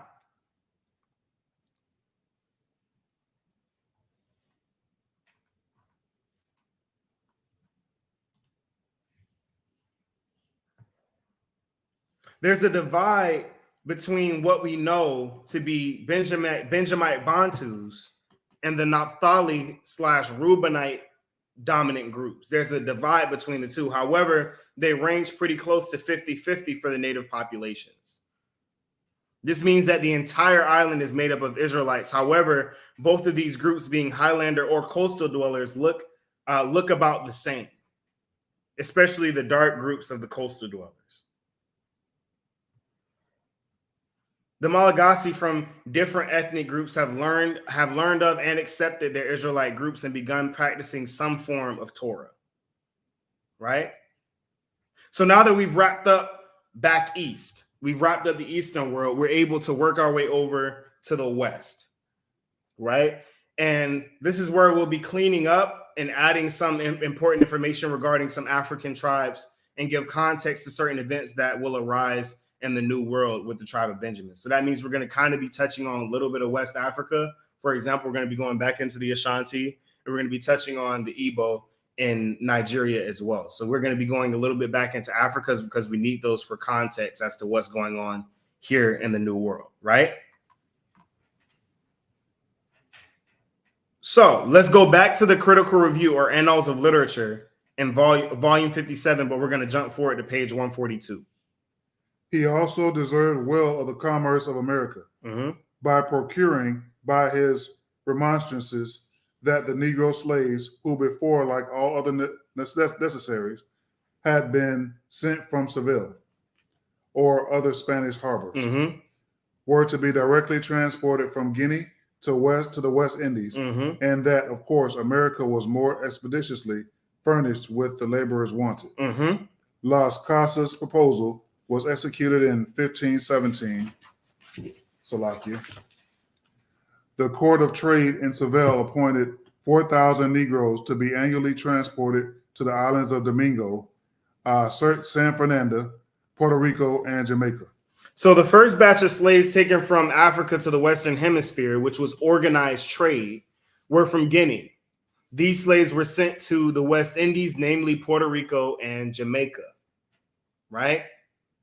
We discovered in previous lessons that the natives that previously inhabited these islands were Ephraim and Manasseh. When we went over the lesson on Ephraim and Manasseh, we broke down that Puerto Rico and Cuba and Jamaica were primarily populated with the tribes of Ephraim and Manasseh at the time. These are the slaves that we want to examine to figure out whether or not they're from the tribe of Benjamin. We must first begin examining the slaves in Jamaica, then slowly work our way back to Africa. Okay, let's get the Jamaican Maroons on Wikipedia.com. The word maroon is derived from the French, from the Spanish word cimarron, meaning wild or untamed. Meaning what? Wild or untamed. Sound familiar? Read. This word usually referred to runaways, castaways, or shipwrecked. Those maroons probably would never return. The origin of the Spanish word cimarron is unknown. So the name maroon was given to African slaves, which means wild or untamed. This is exactly how Jacob describes Benjamin when he refers to him as a ravening wolf. Very similar to how he described, and very similar to how he's described throughout the Old Testament. Many do not know there's a difference between dreadlocks and locks. We went into this in the previous lesson, right? Locks are a hairstyle, right? Whereas dreadlocks for Jamaicans is a lifestyle. There's a difference. Dreadlocks are a lifestyle. Locks are a hairstyle, right? Dreadlocks is the untamed growth of one's hair, often resulting in a rope-like result. Meaning that there's no parts. They're not sitting there with a comb going through and imparting it. As their hair grows and it naps up, all they do is twist it. So their hair grows randomly. It's untamed. It's wild, right? And they're referred to as dreadlocks because you could see their hair. That's what the Europeans referred to them as, because that's when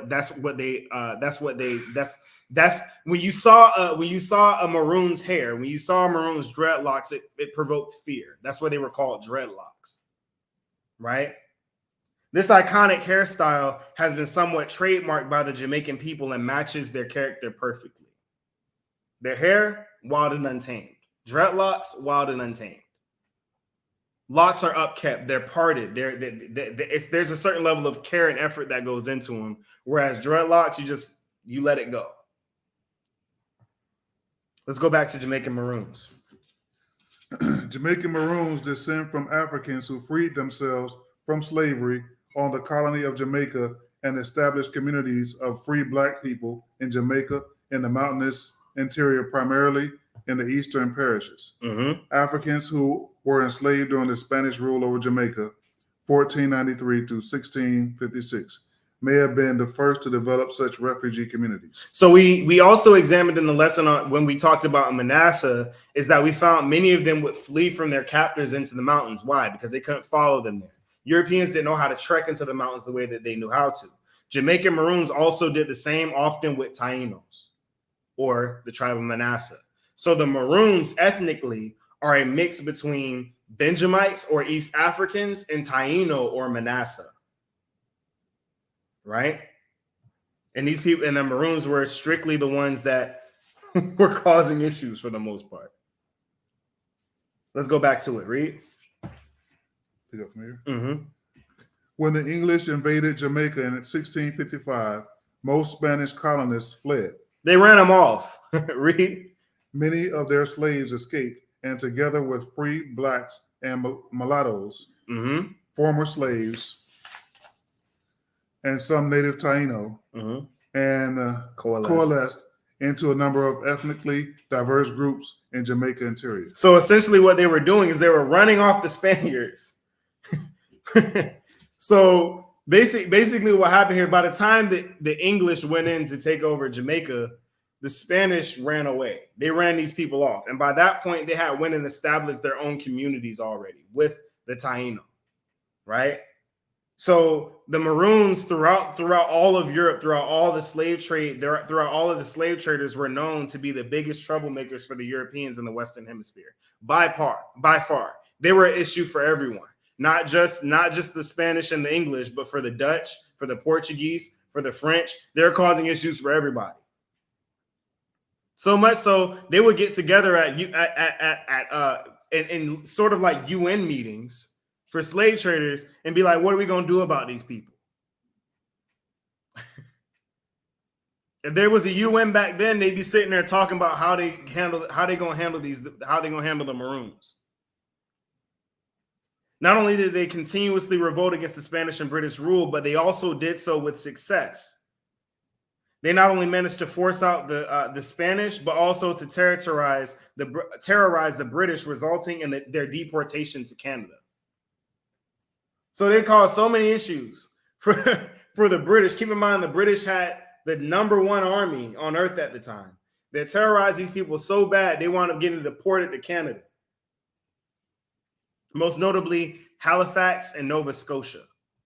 Let's get Jamaican Maroons in Nova Scotia by John N. Grant.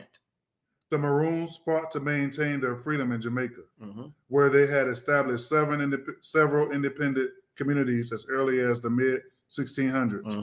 In 1738 through 1739, after 84 years of almost continuous warfare, the first series of Maroon Wars ended in a peace treaty was negotiated with the British. In peace, in a seeming paradox.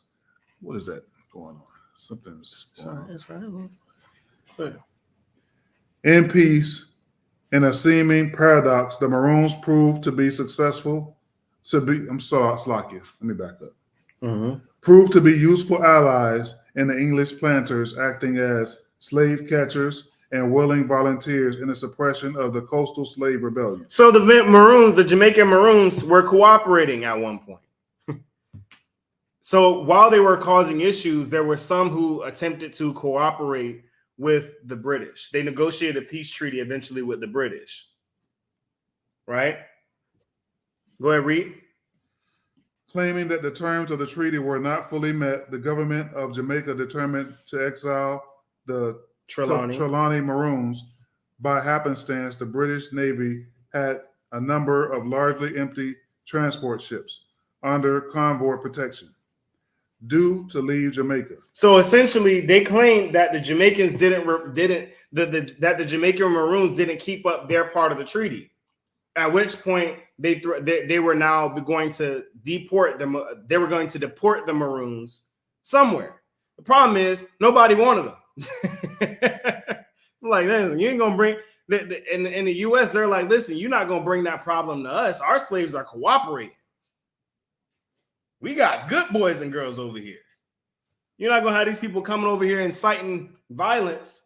Because keep in mind, just because the Benjamites were the best workers, they were the best laborers.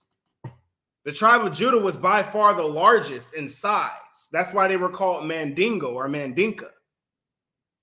So we were just more cooperative than the Benjamites. So when we started revolting, it was a whole nother issue. Read. Jamaican authorities had discussed various destinations for the Trelawney Maroons, but the closest British port, the transport fleet, would pass Halifax, the 47-year-old capital of the colony of Nova Scotia. Accordingly, without consolation, the governor, Sir John Wentworth, or his government, Sea Council of the 12, they descended to Halifax. They decided that Halifax could at least be a temporary destination of the Maroons. So nobody wanted to take them. No, nobody wanted to have to deal with the Maroons. So they said, all right, so the closest place that we can send them to at least drop them off until we figure out a permanent place to put them is in Canada. It worked for a little while. But you'll see why they got disgruntled here in a minute. Read. Additional houses were built, a schoolmaster and a clergyman employed. Provisions were provided, and the Maroons were expected to become peaceful farmers. In acknowledgement of the Maroons' military reputation, and because the government feared a French invasion, the Maroons were organized into a militia company. Their officers. So they used what the Maroons did best and turned them into an army. So they was like, listen, while you guys are here, we're going to make you useful. So here's the problem. They expect them to become peaceful farmers, but then ask them to join their military.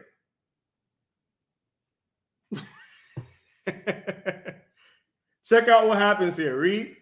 Their officers were among the leaders of the 1785 rebellion in Jamaica and were all battle hardened. So because they knew that these people were responsible for pretty much turning Jamaica on its head for half a century, they were like, you know what? We might as well give them something to do. Let them join the army. A lot of people don't know that the Jamaican Maroons played a very large part in the winnings of World War I. World War I wouldn't have been won without the Jamaican Maroons. Look it up. They were the catalyst for the victory of apparently the United States side in the First World War against the communists. Read.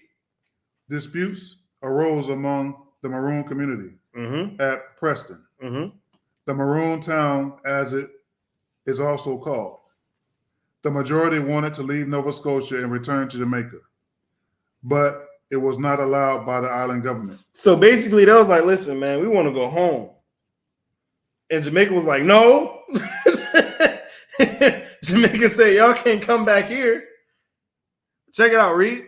Otherwise, they were willing to go anywhere that was warmer. Check out what their petitions say. They petitioned the government in April 1798, saying the Maroon cannot exist where the pineapple is not. He said, listen, if it ain't tropical enough to grow a pineapple, we can't live there. It was like, listen, if we can't get the pineapples, if we can't get a pineapple, it's not going to work. They actually if you guys actually look at that document, it actually says that. It literally says that. That's why it's funny. But they said they're willing to go anywhere as long as it was warmer. They didn't. If Jamaica said they couldn't go back, they said, I don't care where we go as long as it's warmer than here. They're in Canada, by the way. They went from tropical Africa to tropical Jamaica, and in the short time they had to turn around and try to survive in one of the coldest places on earth. It wasn't going to work. So check out what began to happen. Read. Finally, on the 7th of August, 1800, 551 Maroon men, women, and children sailed out of Halifax Harbor on board the HMS Asia, bound for Freetown, Sierra Leone. Now we see a large amount of the tribe of Benjamin going into Sierra Leone, which previously was lands owned by Judah. So they were sent to Sierra Leone along with the crew. Now we have the Jamaican Maroons as well as the crew, who are a large group that reside in Sierra Leone, where we have a church today. Freetown, Sierra Leone is one of our bodies out there in West Africa. Read. They arrived safely on the 30th of September, 1800, and volunteered to support the government against the 1,792 Black loyalist settlers who had rebelled. So basically, when the Maroons or when the Benjamites feel as if something's just, they cooperate. But the second they begin to feel slighted or controlled in any way, that's when they act out. Right? They bullied their way out of Halifax. If you look at the history, they raised hell so that Halifax would get rid of them. They said they want to go back to Jamaica. Jamaica said no. So it was like, all right, you send us somewhere. Halifax said no. Nobody wanted them. So it was like, all right, we're gonna raise some hell until you get us out of here. And that's exactly what happened. They figured it out real quick. Read. In Freetown, they perpetuated the memory of Jamaica by the creation of Trelawney Street. And oral history maintains that some of their descendants squared the circle by the mid-1800s and returned to their unforgotten island homeland. So some of them went, even though they knew they're originally from that area, their people were originally from there, they desired so badly to go back to Jamaica. As soon as the borders opened to them, they went home.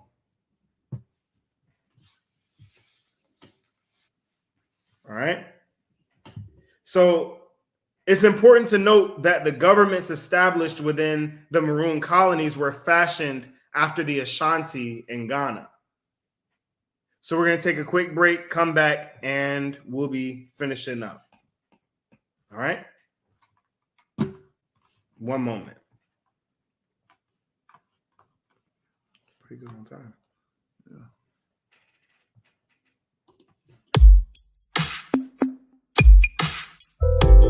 Well, first of all, I want to say all priests.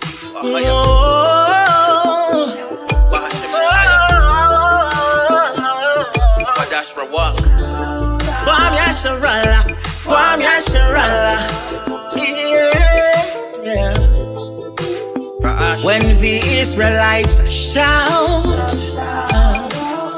walls of Jericho must come down. When Israel shouts out the name of our higher, when Israel shouts, the walls of Jericho must come down. When Israel shouts out the name of our higher. So me say, sound the alarm and make it loud and clear. Yasharala on the rise and we don't have no fear. We slew pagan with the golden spear. We read the word of God and make the enemy get scared now. Them a watch me from all different angles. The awakening of the Israelites, them just can't handle. What Satan and the millions a tremble. Him knows the Babylon a go crumble. When Israel shouts, walls of Jericho must come down. When Israel shouts out the name of our higher. When Israel shouts, the walls of Jericho must come down. When Israel shouts out the name of our higher. Them use religions to divide us, conquer and then spoil us. Teach us them philosophy, them never teach the Bible. They want to keep us away from our God and His laws. That's what they were rooting for. So wake up, open up your eyes and see, and break off the chains of spiritual captivity. Though the enemy seems mighty, shout out the name of fire, and you will see when Israel shouts. Yeah. Walls of Jericho must come down when Israel shouts out the name of fire when Israel shouts. The walls of Jericho must come down when Israel shouts out the name of fire. So when we march round the walls of Jericho for 7 days, oh, without making a sound, it must come down when we shout. When Israel shout, we're gonna march round the walls of Babylon for 7 days without making a sound. And when we shout, it must come down and shout on a higher. When the Israelites shout, walls of Jericho must come down when Israel shouts out the name of our higher when Israel shouts. The walls of Jericho must come down when Israel shouts. Shouting out the name of our higher. Out the name of our higher when Israel shouts. Oh yeah. Walls of Jericho must come down when Israel shouts out the name of our higher when Israel shouts. Shout out 12 tribes. The walls of Jericho must come down when Israel shouts out the name of our higher. Yeah, yeah. Well, first of all, I want to say all priests.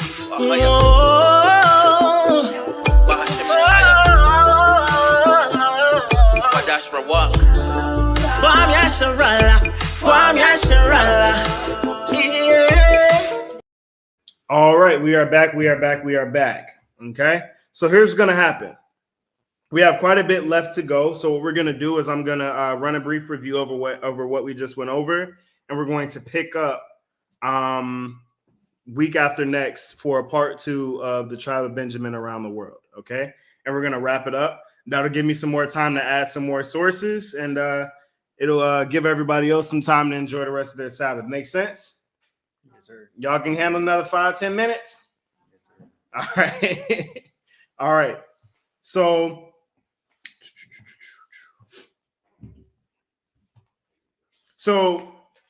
essentially what we find is that the Maroons caused so much trouble for the British in Jamaica that they were exiled and deported to Halifax, Nova Scotia, where they would be used for their military prowess to fight wars and battles on their behalf, such as World War I. However, the Maroons continued to be unhappy because of the frigid conditions of Canada and simply desired to go anywhere warm. So after 4 years, the Maroons forced their way out of Halifax and Nova Scotia to Sierra Leone, where they would establish colonies. After slavery was officially abolished in Jamaica, many Maroons returned back to the island. Now, in part 2, we're going to begin breaking down exactly, not only that we study their battles on land, but next week we're going to be going into more of their battles on the ocean and the original Pirates of the Caribbean, right? We're going to break down the Afro-Jamaicans. We're going to break down the Maroons' battles on the oceans. We're going to get into a lot of that. We're going to add some more information, especially regarding, we're going to be going into the slave ship mutinies. We're going to be going into the Igbo people. We're going to be going into the Afro-Jamaican ethnicities. We're going to be going into the Ashanti culture. We're going to be going into their priests and shamans records. We're going to be going into a little bit of everything next in part 2, okay? So I guess that's the conclusion. We wound up ending a little bit quicker than we thought today, but we have 18 people watching. Let's try to get 18 likes through Facebook and YouTube. All right. Do we have any questions from anyone, any of the viewers, anyone watching online? Anyone in the room have any questions regarding the lesson or regarding anything else? If you had any questions that you had throughout the week for I or the elder. If you have any questions, drop it here in the comment section. We'll address those. If we have any questions in the room, we can answer those as well. All right. All praises, all praises. Tawada.